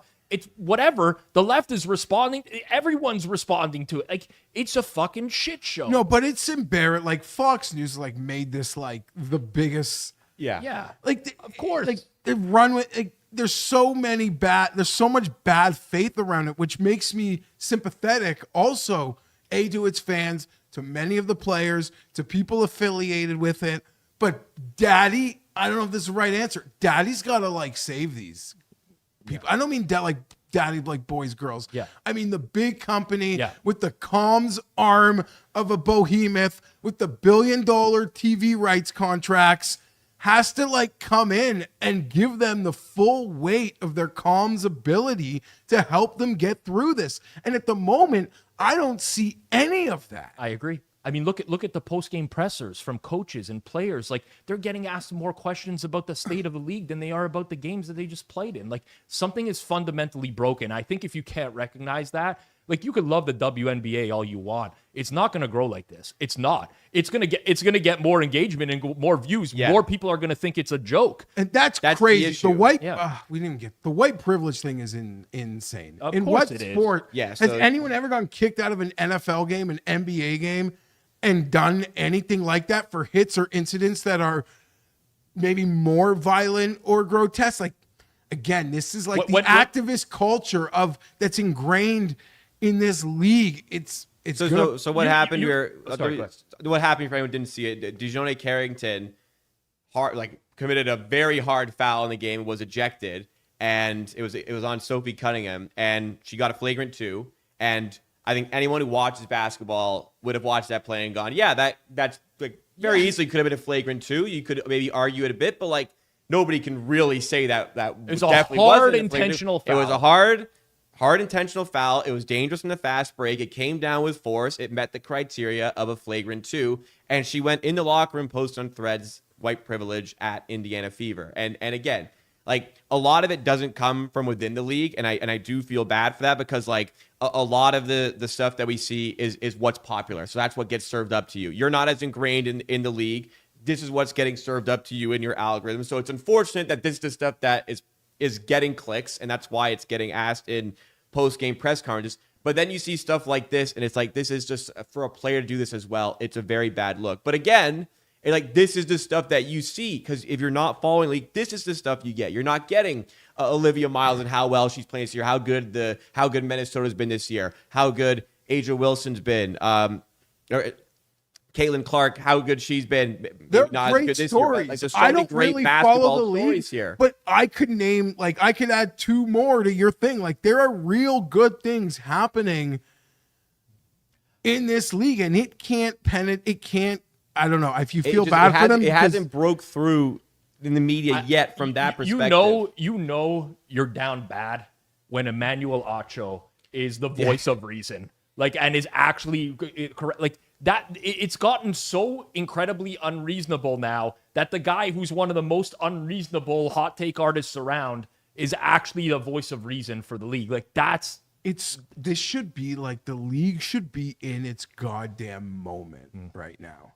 I agree. You mentioned the story, like, there's so many great young players. Asia's still in God mode. Like, the league should be in its moment of glory. And in many ways it is, but it can't break through this nonsense. Yeah. And maybe, the hardos would say I'm guilty of it. So what is the solution to that? I don't have a clue. What helps get this I think league? I said the Jeff's con, point, the full weight of the NBA. Whoever's comms. doing their PR, and it's terrible, right? There needs to be a complete flippening of how they're running. And But you would be, this is not people in the WNBA. Like, the majority of it is not, the negative press is not coming from the WNBA. but they still have to deal with it. Of It's course. still, and the people who work at, like, the NBA level, highest level of comms, they're true professionals with enormous salaries that, like, have some level in dealing with crisis. Crisis is an maybe too strong a word, but maybe like crisis scenarios. And one concrete message from the league, from most of the players. Obviously, you'll always have one or two that sway, right? To get it, to get control back, because they've lost it. Yeah, I agree. They've lost control. It feels. I mean, listen, it's very hard to navigate all of this in 2026. But if you are the governing body of the WNBA and you put out a CBA that says only women can play in the league, and you do not define what a woman is, you are opening yourself up to just everything that's happening. You're saying they essentially, let's say they put it out and they this. said transgender women can play or they can't play. Whatever they decided on, it would dominate the news cycle, but it would go away. But it would go away. But it's not an issue for the league. Why do they have to take? Because they have to firm understand how the world works. It's not fair. This sucks. All of this sucks. It really does. I think of 20 years ago, and yeah, there was obviously always some division in the world, but everything now is an extreme one way or another. That is just the landscape you live in. But if you allow that, if you leave things up to interpretation, you just allow for it to dominate the news cycle forever. This is just going to keep going, man. I don't think that's a reason to justify the actions of, like, Enes justification has nothing to do with it. It's been You're hijacked. living in reality. It's been hijacked. It doesn't. This is what we're dealing. I just saw my you Twitter have to be feed. real. The Fever are coming here. There's some, like, they're arranging some big protests here now for a couple of weeks. Who? Like, what? Protest for what? Except the girls only. Okay. Which in some ways they have a fair message, but I feel like it's all being handled in bad faith Agreed. everywhere. That's the issue I have. It's a completely reasonable take, but, like, people are pushing this for their own personal agenda. They're doing it in bad faith. People who don't care about the league's well-being are doing this for all alternative reasons with malicious intent. Does prediction markets have a bet on will the NBA define a woman by Christmas? I don't know. Will the I don't know, WNBA honestly, define? but I bet you some do. I mean, listen. At the end of the day, and this is very, like, dark. This is just my opinion, but we're toast. Society is toast. Like, I own a Tesla, so I'm not an Elon Musk hater. But since Elon Musk bought Twitter, like, every social media platform now, and we all consume. Where do I go for news? I'm not going to fucking CP24. Yeah. We are all going to social media for news, and social media incentivizes the most outlandish takes, regardless. Those are the tweets that do best. Yesterday, Buffalo Bills, Highmark Stadium. Bunch of people are posting about obstructed views. They're doing huge views. I do a little bit of research, just a bit. And guess what? Most of the views that are obstructed are not being sold for Bills games. You literally cannot even buy a license for the seat. But those get no views because we as a society are now incentivized through social to post the most extreme shit. And even the people that post these views, somewhere down a thread, 7 tweets later, like, oh, by the way, these are not being sold. You know who sees that? Nobody. 1/50th of the original tweet. That is where we live nowadays. And it's not changing. So you gotta figure out a solution to deal with that. And if you give people the opportunity to take an extreme stance on political issues, which the WNBA is doing now, in my opinion, that's it. It's fucked. It's just, people are going to run with it. I mean, it's just the nature of society. It fucking sucks. And the additional issue on top of that is that the more you interact with that stuff, the more you descend down that path. So it just spirals when you see that sort of stuff. I don't know what to say. What else to say? All right. I think we've said enough on this topic. The league is going to come through this. I think I really hope they find a way. So. There is a lot of good basketball. I am rooting for the WNBA. Their glow up is still like on. Yeah. Think about where it was on. like 5 years ago. It has expanded tremendously. Yeah. The glow up is on. It's not stopping. They've just got to messaging better. Yeah. Big time. But it's all happened very fast. Yeah. And I think we'll see change in the next year. Yeah. Agreed. Anyways, football season's around the corner. The WNBA's the gap, as Rob kind of mentioned, that the football season is nearly here.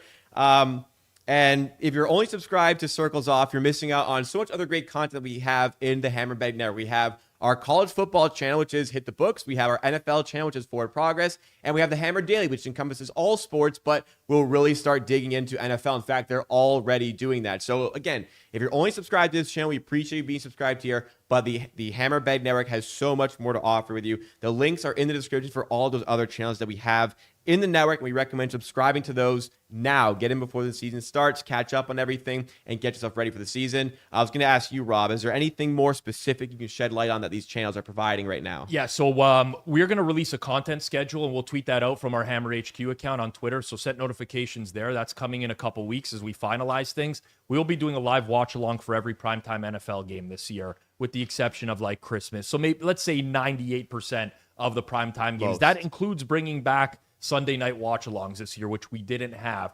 So it's going to be a combination of hosts, myself, G-Stack George, Jason. We got a really good crew for those this year. Hitman fourth quarter, Geoff third quarter. If you never watch one of those, you'll want to watch those. But overall, I mean, same consistent stuff that we've been doing in the past that I think our viewers and listeners have come to like. But yeah, I'm stoked, man. I'm ready to go for football. Can I ask, maybe like, I shouldn't ask this publicly. Sure. Are you and Clive still doing the Sunday night Sunday show? reset is happening So after is he Sunday. doing the end of Sunday Night Football? Or are you doing Sunday Night Football? And Sunday then Night Football watch-along is G-Stack hosting, and then he's doing the lead-in to Sunday reset with myself and Clive right after Sunday Night Football, same as last year. Listen, I say this all the time. I mean, if you haven't watched other videos on the channel, some of the educational stuff, I do like read every piece of feedback, and I try to incorporate as much of it as possible. And yeah, I'm just really, really going with what the people want this year. I'm a people pleaser, you know. I'm leaving no room for controversy, unlike the WNBA right now. All right, speaking of maybe some controversial topics, not quite as controversial, but some sports books taking big stands against prediction markets. DraftKings CEO Jason Robbins made a point early in the week to say that prediction markets are not peer-to-peer, which is where a lot of the big draw comes from. He says it's really more peer to Wall Street, peer to professional bettor, or peer to market maker. You've got to present the product as what it is. So Jessica Wellman says, I very rarely am inclined to reshare something Jason Robbins has said with endorsement, but I do think this is a part of PM that the average retail user does not understand. I don't think I've seen a good take from her before. Joe Pia says, if on an exchange you post a resting order at plus 102 on a traditional minus 110, minus 110 game, you will virtually always get filled and virtually never match with a professional market maker. The attempt to try and demonize peer-to-peer are woefully ignorant. Justin Herzig added on, in my opinion, A_Kane47 explained this best. If you sit at a poker table with the best poker players in the world, you're likely screwed. If you enter a prediction market with the best market makers, they are competing against each other, which gives you the best price. So again, I see like why DraftKings is making this stance. They're trying to protect their product. That being said, they're also working on their own prediction market. I can't believe they didn't switch to prediction markets way earlier instead of just going down this path of making the dumbest fucking arguments over and over and trying to force feed them. Like, it just doesn't. If I go on DraftKings right now, I want to bet the Chargers to win the Super Bowl. I throw down $100, I can win $1,700. If I go on a prediction market, I can win $2,100 right now.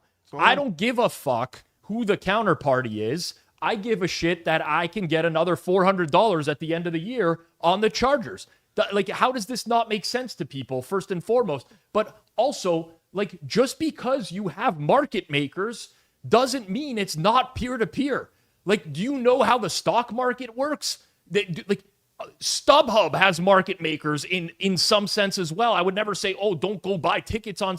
Like, these are just how markets work. And the worst thing of all, which goes right over everyone's head all the time, look at DraftKings and where they're getting their investments from. Like, who owns these? These are like Wall Street people. Like, it's so out of touch with reality. I cannot believe that these guys are still going on and on tweeting this stuff or saying this stuff.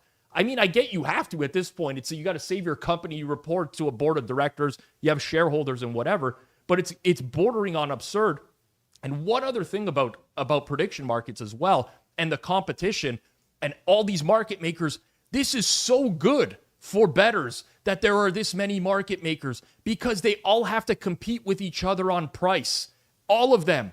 So you get these over rounds that are so small in some cases. You're almost not even paying a VIG in some instances because a market maker, in order to get filled, has to undercut another market maker, and then they undercut each other. It's like the race in I guess regular betting to be early, bet earlier because you gotta be able to get down. Like, this is great for bettors. Like I traders, sorry, but whatever. It's I just get these like aggravate me to no end. It's like I understand why it has to happen, but. Like, oh my God. Who's making who's coming up with the prices at DraftKings? Exactly. They have internal traders and market makers, and they shape lines based on sharp action. So you're going against professional bettors a lot of the time. You are still betting against essentially professionals, but they can still limit you on top of it. Whereas you can't get limited on a prediction mark. So like none of the arguments that they're coming. If you want to argue, and they can exhaustively in court, that this is gambling. And you know what? Depending on who you ask, I get why the prediction markets are, have gone CFTC route. It's a little loophole for them. We're trading, whatever. I think a lot of people can say, this is just gambling. But all these other arguments that they're making about peer-to-peer, know who your counterparty might be this pro. Your counterparty's still pros when you bet into a sports book. Every time. Like if you're betting at 30 minutes before an NFL game, you're going up against professional action. The guys making the lines at these made-for-TV sports books that are, trying to claim that it's not, peer to sports book is a healthy relationship. Most of those guys could go work at Wall Street. Sure. They're all smart. Like if they're there setting the lines for these books, I'm not doubting that they don't make mistakes and you can't get them once in a while. But it's the same sort of process of thinking that leads them to the numbers as the market makers. This rat Fink Robbins, he thinks he's like so goddamn profound, but from my angle, he just exposes their angle. What really kills me is like they didn't even try, in my opinion. Like, look, full disclosure, right? We work with various partners here at the Hammer Betting Network, and we've worked with FanDuel for many years. At least FanDuel went out and hired a real trading team, and they started taking some real limits on bets. And I'm not saying that they don't limit, because that would be a lie. Obviously, they'll take your account from 100% maybe down to 25% limits, or they'll like. DraftKings just never tried. They really never bought. They basically are making these arguments in extreme bad faith.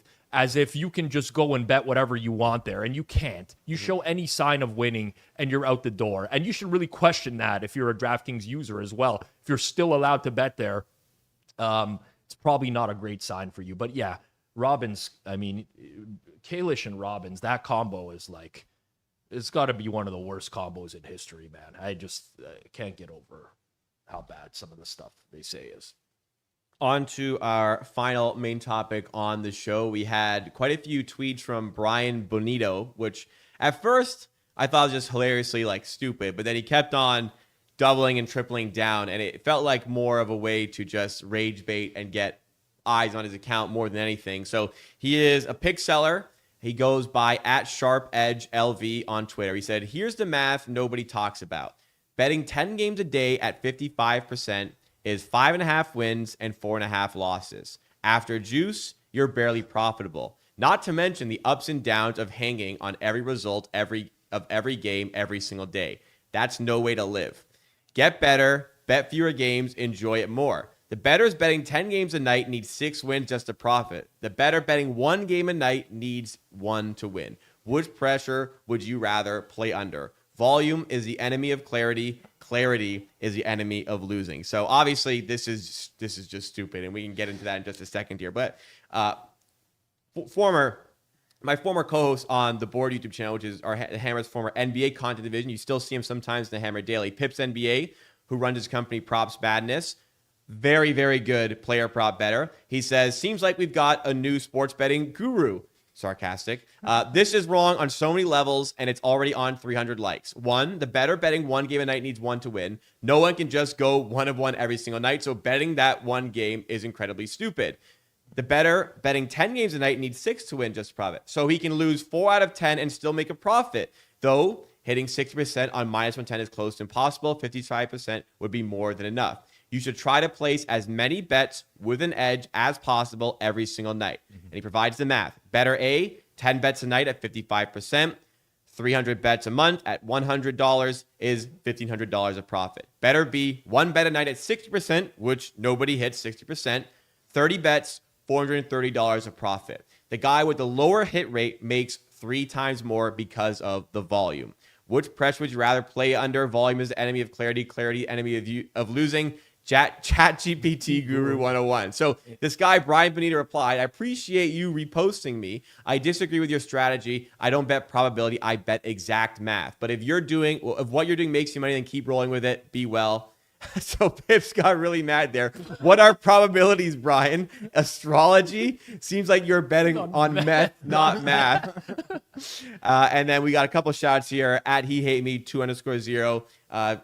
Said that this deserves a few minutes to circle back. Here or circles off. Here it is. And Black Sheep Picks use the hashtag circle back. So Rob, obviously, horrible strategy. Yeah. So like just for the educational point here, if you don't understand this, Pips has a really good breakdown here. But if you do have an edge, volume is, what does he say, is the enemy of clarity. Volume is how you make money, basically, when you have an edge, right? I mean, the advice that Brian's giving is good if you don't have an edge. Like if you're consistently making minus EV bets, the more volume you play, the worse it's going to be. You're just basically losing faster at that point.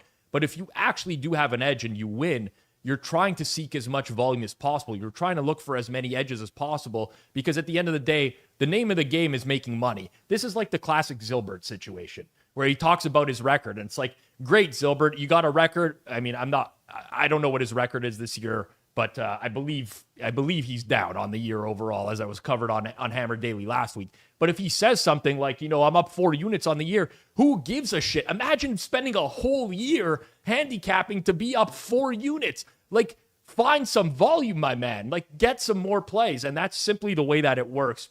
But the bigger thing for me in this is like, this whole ecosystem is filled with these people who spout off these things like they're truth when they have no clue. About half an hour ago, I got DM'd something, which is a tweet from Farley Bets, which was, you want to include this in the show. And you know what? We don't have a slide, but I'm reading this tweet right now where he says, so everyone accepts that sportsbooks have far more resources and therefore far better models to build their line/odds.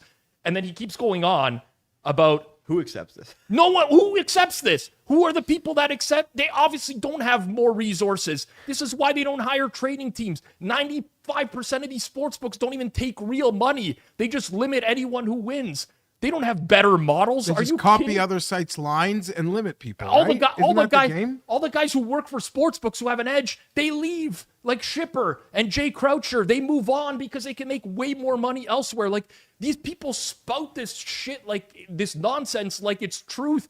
It's not. And here's a general framework for you to use moving forwards. If there's someone out there that vehemently disagrees with everything that the sharp community is saying, they are wrong. It's that simple. Like they haven't found something that sharp people haven't already found. And this is like an epidemic in the space of people who speak so confidently about stuff that they don't know about. Like imagine not being a winning bettor and then just speaking confidently about everything. It's absurd to me what's happening in the space right now. So good for Pips for setting this guy straight. Some people are like, oh, why are you an asshole? Why do you do this? I mean, people need to learn these lessons. I mean, it's as simple as that. I mean, this is the most ridiculous thing ever. And it blows up and it's like, people believe this stuff. I can't believe the world. Well, I mean, it's if you're selling picks, and I would imagine this Brian guy is a losing bettor. I feel pretty strongly about that. So if you're selling picks and you're not a winning bettor, the best way to disguise that is to decrease volume, because volume, you can't hide from volume. Everyone who is a winning bettor wants more picks with an edge. They want higher volume. Higher volume takes away the variance. Variance is exactly it. So when you are a losing bettor, like I would imagine Brian Benito is here, you want to limit that. You want to increase the variance as much as possible and limit the amount of action that's taking place. With more variance taking place, you have the opportunity to go on mini runs, which can last longer now, and you could promote for longer because, hey, if you win 3 in a row, which can happen to anybody, you can win even 4 or 5 in a row. That's something you can milk for 4 or 5 days. That's something that's very easily something you can promote to your audience. It's just picking up like the low hanging fruit of people that are paying for these sorts of picks. And I can understand why he does this rage bait, because he gets more eyes in his account, and he's a pick seller. And this is just him trying to drive engagement to his pick selling service. Well, okay, just to clarify, everything you said is correct, with the exception that the more plays you have, the less variance there will be. So the fewer plays. I may have. Your point is completely correct. Like he's acting like if you pick one game a day, you're going to go 1 for 1, but you're not. Like you still 50. Like even if you have an edge and you're 55%, you're good. You're going to get to the end of the year. You have 365 not even accounting for the odds in the bet. You could be betting minus 300. I can't even believe we spent this amount of time on this. It is one of the stupidest tweets I've ever seen in my life, and he continues to double down on it. Like that. Mark that one for the year end. But he's trying to make it as simple as possible for, again, the lowest of the lowest hanging fruit of people that may buy his picks. And he wants the dumbest people following because they don't realize he's a fucking idiot who can't win. Anyways, we'll get into the chopping block now. Before we do, a word about the Discord that we have at the Hammer Betting Network, because I know a ton of you are in the Discord already. We already have over 2,000 people in the Discord. But if you're watching or listening to the show right now and you're not in our Discord, what are you doing? There's already such glowing reviews. We can already attest to the amount of people that are already involved. We have a great community sharing bets, sweating games together. Plus, there's exclusive bets from some of our biggest creators in there. And you really want to be in there for the upcoming football season, you can head to discord.gg/hammer or the link in the description. During the NFL season last year, Rob, for Primetime Games, you shared your fair value on all touchdown bets. Are you going to be doing similar this year? We are. So we're talking about a Discord plan as well. In addition, I mean, while we're promoting, we've got a newsletter that's coming, which is going to be a 4 times newsletter this year, including Sunday morning drop as well. Sundays, Mondays, Wednesdays, Fridays. There's so much going on at this point. So, listen, I don't tweet as much as I used to anymore, especially if I think that there's some alpha in it. Unfortunately, I like to have conversations with people more so than just like completely share stuff. And you can do that in the Discord. We're pretty active in there regularly. And during football season, especially, maybe some numbers are going to get dropped. I hate touting things, but went really well last year. You're going to want to be in the Discord. Make sure, again, you sign up discord.gg/hammer or link in the description. Time for the chopping block, and this is packed full for today. We have 9 things to go through chopping blocks, so let's fire through these. First of all, this was a week, man. We haven't been together for a couple weeks. Us three have been there for 3 weeks. This show hasn't happened for 2 weeks, and there hasn't been a Thursday show to cut it off. So we have a lot, including the Kawhi Leonard situation, where more and more stories seem to come out. Pablo Torre, who broke the initial story, continues to report on it and has brought up that there is another multi-million-dollar quote-unquote sponsorship that occurred with Kawhi Leonard and somewhere else where he was allegedly getting paid additional money by Clippers representation to circumvent the NBA salary cap. NBA Central, which is a parody account that does NBA news, says Kawhi Leonard could face the following disciplinary measures from the NBA: 48 minutes per game next season, required to play both games of every back-to-back, and must play through general soreness. That was pretty good.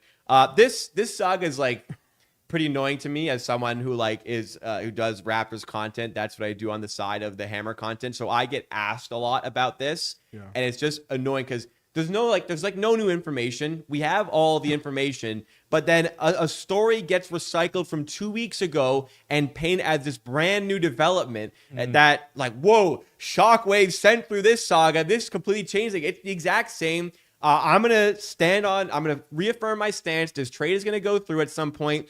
The Raptors are just parsing through all the information because if Kawhi's contract gets voided, they're screwed. That's very unlikely to happen. It's August. NBA front office are on vacation. Players are on vacation. What is the fucking point of having Kawhi Leonard on your team now? Where you need him is training camp, which is over a month away. So you're good for now. Everyone's fine. But it's just allowing people to recycle things back to the top of the news cycle all the time. That's how I feel. I had to get that out first. Tinfoil hat on here. So this has been under investigation for a while now, but 11 seemingly months. we all know the reason. We all know what has happened here. Do we think that Steve Ballmer has some dirt on the league, where if they come down hard on him, he's gonna be like, well, no, you're not gonna come down hard on me. I don't think it's dirt. I think it's just Steve Ballmer is by far and away the most wealthy owner, and they're trying not to piss him off too much. I feel like it's taking a while to come to a decision because Ballmer is involved here, and they're like,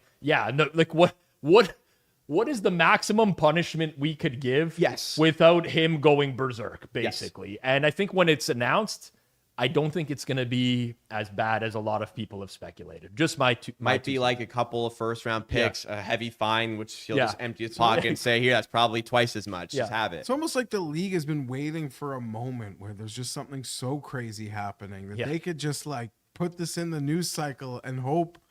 Oh, maybe they're waiting for football to start. I don't really have a clue, but it's weird it's taken so long. Just at this point, July would have been the first Barrett. If you got it done by free agency, that would have been it. But after you miss that sort of checkpoint, fair enough. It's August. Yeah, what do we need this done right now for? Right? I agree. I'm with you. So, anyways, that story continues to frustrate me. Next topic here: the World Series of Poker main event took place while we were at BetBash. And there was a particular call from Laurie Soscolati. Hopefully I said that correctly. Really good, yeah. And that sparked a lot of debate. And there was also people like this person here, Jess Vierling, who had a take on Lucas Jumelon, who ended up winning the event. And because he's only 22, there was a big take here. Doc's advice: I really hope that Jumelon does not win the World Series of Poker main, simply for the reason that if this 22-year-old boy wins with his inferior technical skills, he will get hyped, think he's a poker god, play big, lose the $10 million plus some, and have to claw himself back out of the hole the hard way or die trying. I don't know. That just seems like a pretty outrageous take. Harala Bob said that after hearing Lucas Jumelon's interview after winning the World Series of Poker main event, safe to say this tweet is the second worst call of the World Series of Poker main, behind the call on the $180 million raise. Before the river. It completely swung. I think it was with Jack 3. It was a really, really weird play, man. There was no reason for him to call. He had nothing really going for him. I watched a lot of this year's WSOP, and I was out in Vegas. We watched this final table. We were out for wings that night. Yes. With Sammy P and Cleve TA and a bunch of others. But there's like some background to what he'd been involved in several pots with Jumalan before, so maybe he had some like sort of read on him. It was all weird. I watched the Doug Polk breakdown, which I think was really good. I just always find it hilarious when like people are just like giving advice. It's such a rare scenario where a 22-year-old is going to win $10 million. I don't know that he has inferior poker skills to everyone else. Seems like he played pretty well to me, and he led the entire event. And what I watched, the entire main. Pushed people around when he had chips. But like, there's so much of what dominates the World Series of Poker winner headlines is like people who are like giving advice now. It's like, oh, he should never play poker again. It's like, why? I mean, like, yeah, we don't consider the possibility that he can turn 10 million into 100 million someday. Like, it's like, so the interviews that took place, which Raul was referenced here, I forget what he has a degree in, Jumalan, but it's something where that can like translate to like investments and finance. The testaments from his family is that he's like very grounded. He shouldn't like lose his head over something like this. Obviously, you never know, but the way things like his family and himself, the way they conducted themselves after he won, felt like they kind of knew like they're going to be fine. But you had people like Big Poppy Seed here saying, like you said, hot take, but if you win the World Series of Poker main event, 10 million, whatever, at 22 years old, never play a hand of poker again. Instead, everyone will make him feel like he belongs. He gains access to people capable of extracting his money, like high rollers and nosebleeds, but he just invest it from there, which it could work, but like, why not continue to play poker? It could potentially be good advice. Don't get me like, sometimes we see in betting, this happens all the time, right? Like I've long said that maybe the worst thing that can happen to a rec bettor is that they win like a huge parlay early on in their betting, right? Because then they think that's the norm type of situation. But I will say, like, I don't know anything about Lucas Jumalan, but I feel like, seems like he might have a pretty good head on his shoulders where he's capable of making his own decisions. And yeah, maybe it turns out poorly. Like, we've seen people win poker tournaments in the past and then years later they go bust for the reasons that Big Poppy Seed mentioned. We've also seen people who, like Phil Ivey, who win big poker tournaments in the past and now they're one of the biggest sports bettors in the world on top of it. Like, I don't know. It's hard to say, like, yeah, you won your 10 million at 22. Just take that and move on. To win an event of this stature, like you said on the parlay stuff, that anyone could just fluke into a parlay. Now, granted, there could be a lot of luck. There's been some winners that I know, but there's a certain, you have to have a certain level of skill to win this event. You can. Yeah. But very realistic, you're not just going to fluke your way through this entire tournament, a tournament of this size. Yeah. Parlay, anybody could throw down a parlay on any given NFL Sunday and smash for sure. Next from Frank Rambo, another Zilbert topic here. The controversy around his verified record on the season. The claims here from Frank Rambo that he is cherry picking the data and finding ways to spin it as a winning record on the season. I have no idea what's going on here, Rob. You got to fill me in because I don't see. So he says, stop.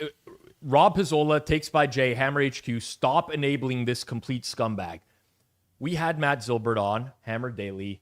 I want to say 6 months ago. You had him on last week. Yes, but 6 months ago was the first time. Wednesday. And I noted on this show, I don't think that, I talked to Jason about this. I don't think we did a great job with that segment. We just let him come on and give baseball picks. Had him on again this week. He had been messaging Moretto for a long time saying, here's my Wednesday record. I told Moretto, I said, he wants to come on. He's going to have to address his record live on air. He came on.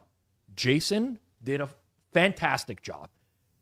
If you want to watch back that segment, there's no way that he was enabled in any way. Anyone who watched that segment did not come away thinking, oh, you know what? I'm going to need to play this guy's stuff. In fact, this is the truth. I walked around BetBash that day, and so many people came up to me, and they're like, that segment was amazing.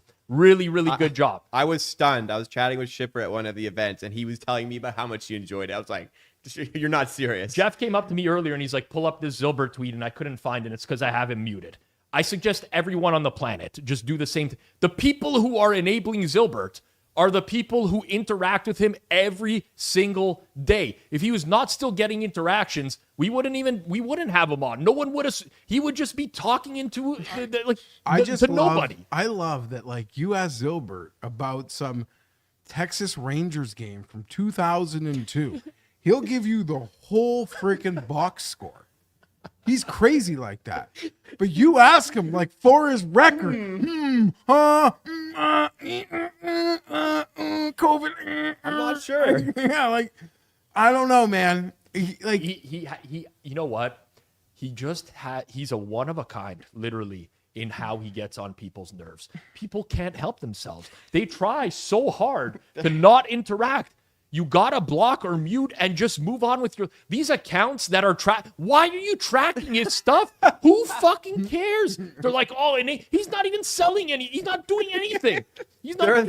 There are people. He might not even be placing these bets, as we know from before. Mid three figures turned into like a $20 high bet. two figures, whatever it was. Mid high two figures. There are people in very high positions in whatever their career path was, or very high positions in the career path they chose, who cannot help.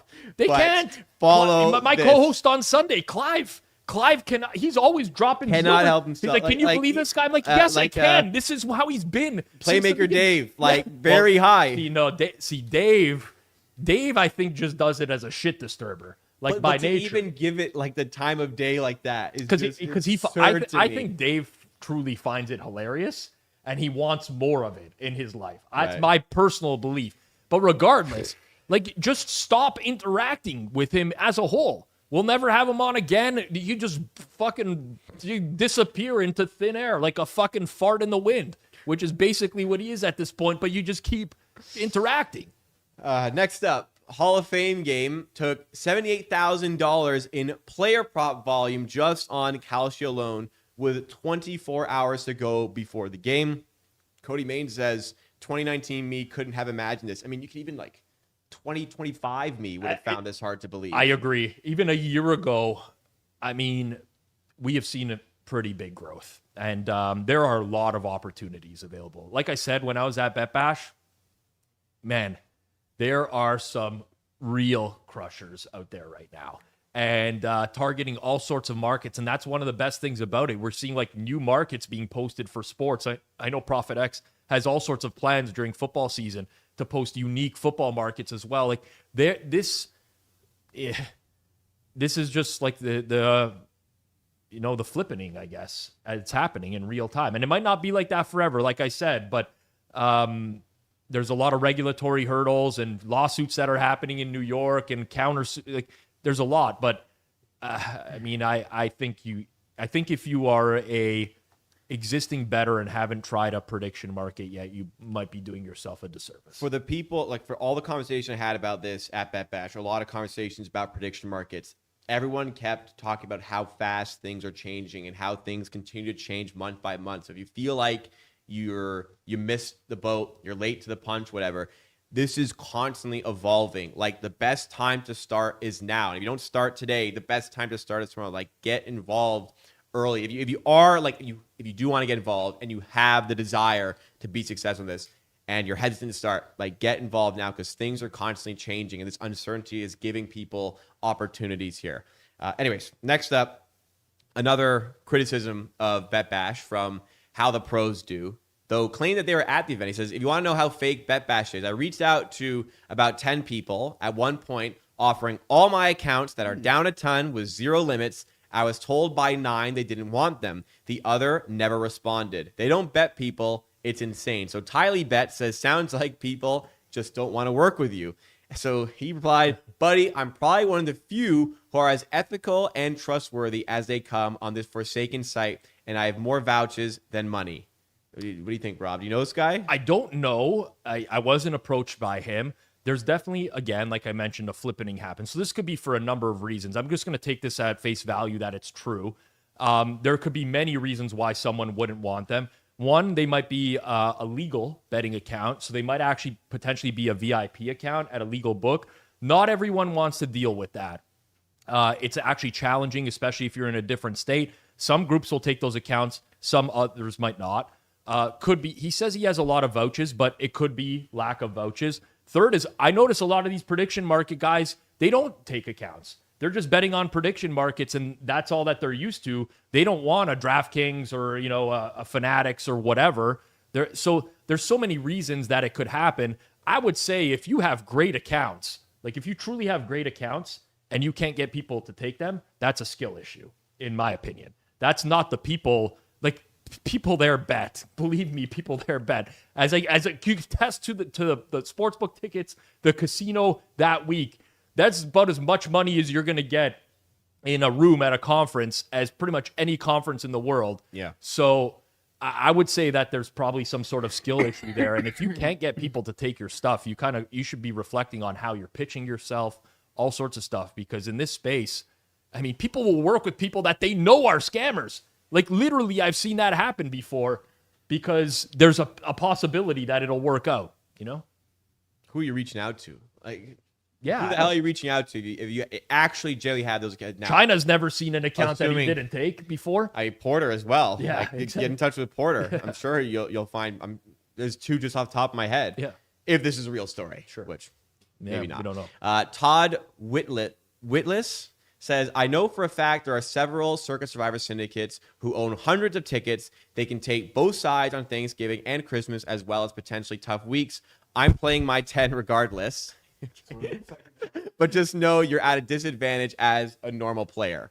Geoff, you get involved with Circa Survivor, despite the fact that you're aware of this, especially like doing shows like this. You're aware of this, but you still get involved as well. What's your take on this? I mean, contemplating if you can't beat them, join them. Ooh. So it is a thought. It's, I'm not going out to sign up for a couple weeks. It's the truth.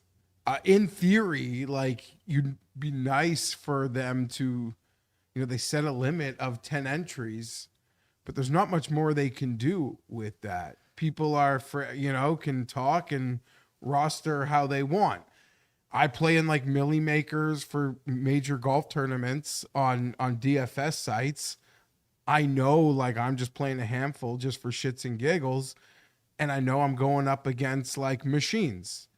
But to your point about, how much fun you had at BetBash and just the tables, the camaraderie me and a couple buddies get, like, just what are we doing this week? Yeah. Those conversations, like, I swear I'm 88% in for the camaraderie. Like, they're already my best friends. But as we like get older, have kids, it's like a linchpin at the moment, and it's crucial. So to take that, to like hand over our decisions to a consortium would, I think, remove some of the camaraderie we take in each week. So it's a push and pull that I'm going through. Okay, so he says you're at a disadvantage as a normal player. You're at a disadvantage as a normal player regardless in a survivor pool that has sharps in it, whether they can buy 10 entries or 100. But even if you're playing against guys that have sophisticated or ownership model, you're at a disadvantage, even if they've got the same teams as you. Disadvantage. I'm going to probably put out a survivor video on this channel before the season starts. But I mean, unless you want to pay for GRP's survivor package, you're running that. Is running that again this year? Well, that was a picks package. I think he's got some survivor thing. Yeah. Maybe, I have no idea. Also, they can take both sides on Thanksgiving and Christmas, and as well as potentially tough weeks. Doesn't mean that they will. Like, that could be a very horrible use case. I get it. Listen, I'm biased. I'm coming from a perspective of someone who's going to be involved with more than 10 entries. But you're already at a disadvantage. This is just fractionally more. And the only other thing I will say to this is I know groups of people who are definitely minus EV in Survivor that are buying up like 50 entries or more now as well. So I think you're starting to see that bleed into like the more recreational community as well now, where buddies are all pooling their money together because they think that by buying more entries, they can take both sides on Thanksgiving. Well, I mean, like, that doesn't, in some cases, it doesn't make any sense to do that. So it's a valid point, but I think it's a little bit overstated. Yeah. You're a normal player in any part of this industry. Yeah. You're at a disadvantage. Yeah. It's up to you to make sure you're not a normal player. How do you get yourself to that level? on this next one, Green Means Go shared a video of an AI version of Taylor Mathis that's promoting this random company here. He's saying, I hope she at least got paid for them using her likeness. Somehow I highly doubt it. And I watched the video. It was like like there's way better AI engines you could have come with a way better video than that. It was such an awful video as well. So Taylor replied herself, says, wow, trying to find the ad to contact them. This is messed up. Also, what did they do to my face? So not happy about it. She did not get paid, and also did not even know about it, because I initially thought, like, does she at least like know about this? But apparently not. This is the age we're in, Rob. This is weird though. It is weird. So I feel for anyone who's having their likeness used in any capacity. Yes. That's a problem. They've used her face. They altered her voice. She's not getting anything out of it. That sucks. There is a larger lesson. AI is coming for everybody in some capacity or another. The most replaceable people by AI are going to be the ones that don't provide any alpha or any value. I'll explain what I mean. But if your entire business model is being a thought, looking good, like that's going to be very replaceable. You might have noticed like a content shift here on Circles Off in the last, especially couple months, where we're doing some more advanced videos. If you just try to search some of the stuff that I've talked about using AI tools, you're probably not getting, you're probably getting some issues. Like I've done this before. Like AI is not super great at surfacing advanced sports betting concepts. I mean, it's building a lot of this through, Google stuff that it's been trained on as well. Yeah. So I've really been focusing my efforts on trying to create stuff that's not been done in the space already and isn't highly replicatable by AI. But you have to think about this now. Like AI is coming for everyone. That's just that's the world we live in. It's not going away.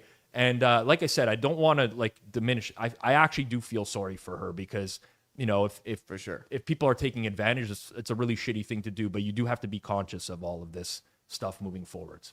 And the ad? I feel without her consent, respect and consent.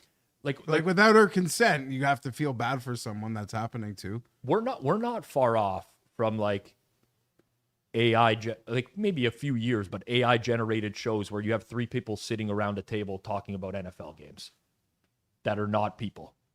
I don't think that's far away. I was gonna. So really think about that. Mike's whispering to me behind that already exists. There you go. Mike's saying But yeah. there's AI music. Dude, I mean, Spotify's top 10. Like, if you look at the top 10 on Spotify right now, most of that is AI generated music. Like, we are.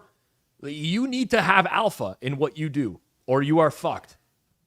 I hate to say it. Next one, the UFC, and this is a sad story, posted about flyweight fighter Alan Nascimento, who unfortunately passed away very recently, and obviously our thoughts are with everyone affected by this at this time. But a user on Twitter that goes by Emperor Bobby used this as an opportunity to say, rest in peace, I was pretty good at calling your fight, and showcase 4 wins on Nascimento fights, one of which was it was actually a fade on him, which was the most recent fight that took place. So Tylee Bet says, using a fighter's death to flex how well you did betting on them is absolutely fucking vile. Holy shit. And Tylee Bet's actually got some pushback. I agree with him, but Tylee Bet's actually got some pushback for this comment here, because people are just trying to honor him here. And they honor him what way? Like, he didn't even bet on him in one of these. What do you make of that, Rob? I just find it so weird when people mix deaths with betting. It is. I've always just look at it. The king of this will be when Bo Wagner bet the amount of his grandma's I hospice room. forgot about that. Or something related to the that. the hospital room number. That's an all timer here. That is the all timer. It's just so cringe, you just you could have just not done this, and I don't know. It's not in my repertoire. I'll tell you that. No, I don't think Rufus is going to tweet when a golfer dies, look at how many tournaments I raked on this guy. You never know. I don't think so. I don't think that guy did it with bad intentions, but you have to recognize. Yeah. that. When I you're, was when pretty you're good doing at it. calling your fights with the salute. Yeah. Rest in peace. I was pretty, including fading you. In I your had a most read. recent I had a- fight. He bet against Including me. fading you. I had a great read on you your whole life. R.I.P. Last one up, and Jeff, I know you spoke about this pretty extensively on the Hammer Oh, Daily shit. last week, but we'll bring it up here. They're so. Madison Beer News posted a video of Madison Beer and Justin Herbert, who were, quote, two lovebirds spotted at Chargers training camp, and they're getting all cuddly on the sidelines there, sitting with each other. And there is 17 million views on this post, and they replied, the misery in the replies, acting like this is mid-game and not after it ended. All the players went to their families during this exact moment. Jesus. So this got a lot of pushback of saying, like, immediately fading all Chargers plays because, like, apparently he's not serious because he enjoys spending time with his fucking girlfriend. What do you think? I mean, smoke. Girlfriend's an understatement. Smoke show fiance. The people, Oh, fiance, sorry. like the Rex showed themselves. Like the only people blindly like running to bet Chargers unders or even making that joke, you're just a straight wreck. Rob, it can't be perfect. Yeah. Like, do I wish in this family day moment he decided to like go play catch with Khalil Mack's like 6-year-old? Of course. Like, would I prefer this Madison Beer News account is crushing. Yeah. Like, it's so bad for Herbert's image. It's catching him in, not just on the field or in practice, just out in public. It's catching him. It's doing him so dirty. I don't think they realize it. But let's just stop the bus for a moment and go through this. Mahomes, corny ass videos with his brother. Yeah. His wife's annoying as shit. Lamar, too many video games. Too much sodium in the diet. When will he take shit seriously? Dak called off a wedding, allegedly cheated on his fiance. Allegedly will protect Rob with that. Yeah. Okay? Caleb, the painted nails. Dart introducing Trump. Drake May taking heat for baking because he loves his wife. They're going to bake together. Rodgers, he claims to have a wife. We don't even know that she exists. Okay? Jalen Hurts, like the hit pieces that come out on him, some of his teammates must hate him. Seems very unfair. Matthew Stafford got called a cuck on the internet by his Literally, wife. yeah. I said to you on a watch along last year when it first found out they were dating, and it seemed like they were clearly in love. It didn't affect his toughness. But what I said to you, Rob and Jason, was I'll know when I'm screwed. I will know when I'm dead. Mike, you know when I know I'm dead? When this guy who shows up to the podium in like sweats or jeans and hoodies and t-shirts starts showing up at a podium like emo Joe Burrow in Cartier transitions. That is when I know I'm in big effing trouble. You bring up good points. All these quarterbacks have like some sort of quirk, but I'm not gonna lie. Clip it, Mike. I know that this should not have any impact on my. I like the Chargers this year. I do like the. We need cold water. But we need cold water when I do dumped see on stuff us. like this, there's a part of me. It's not ideal. There's a part of me that it. goes, you know what?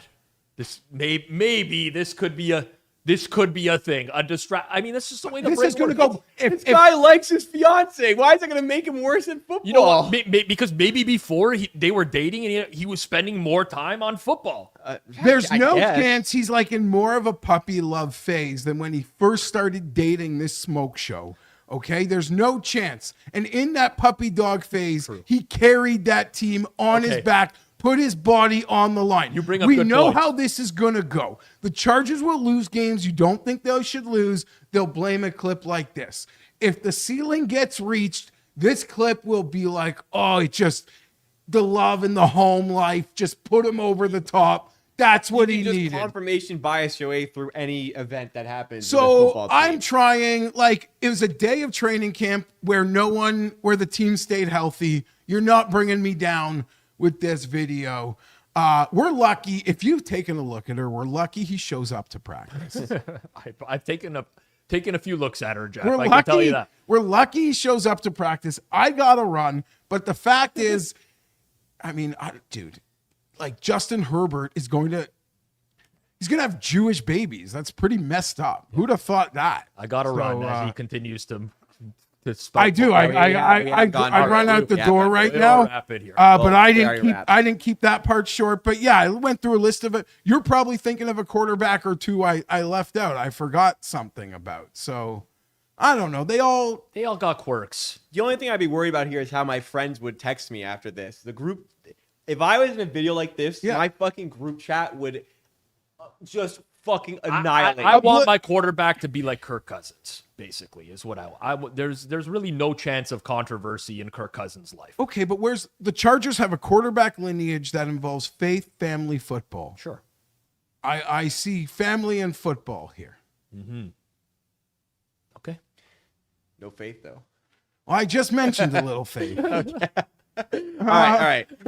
Jeff's got to go. Me and Rob actually have some more content to film, so we'll wrap it up here. If you did enjoy, please make sure you hit the like button, subscribe for more content. Comment something down below. If you have a take on something we said on this, and there was some controversial stuff that you might have a take on, leave in the comment section down below. We read every comment, and of course, we'll see you again next time.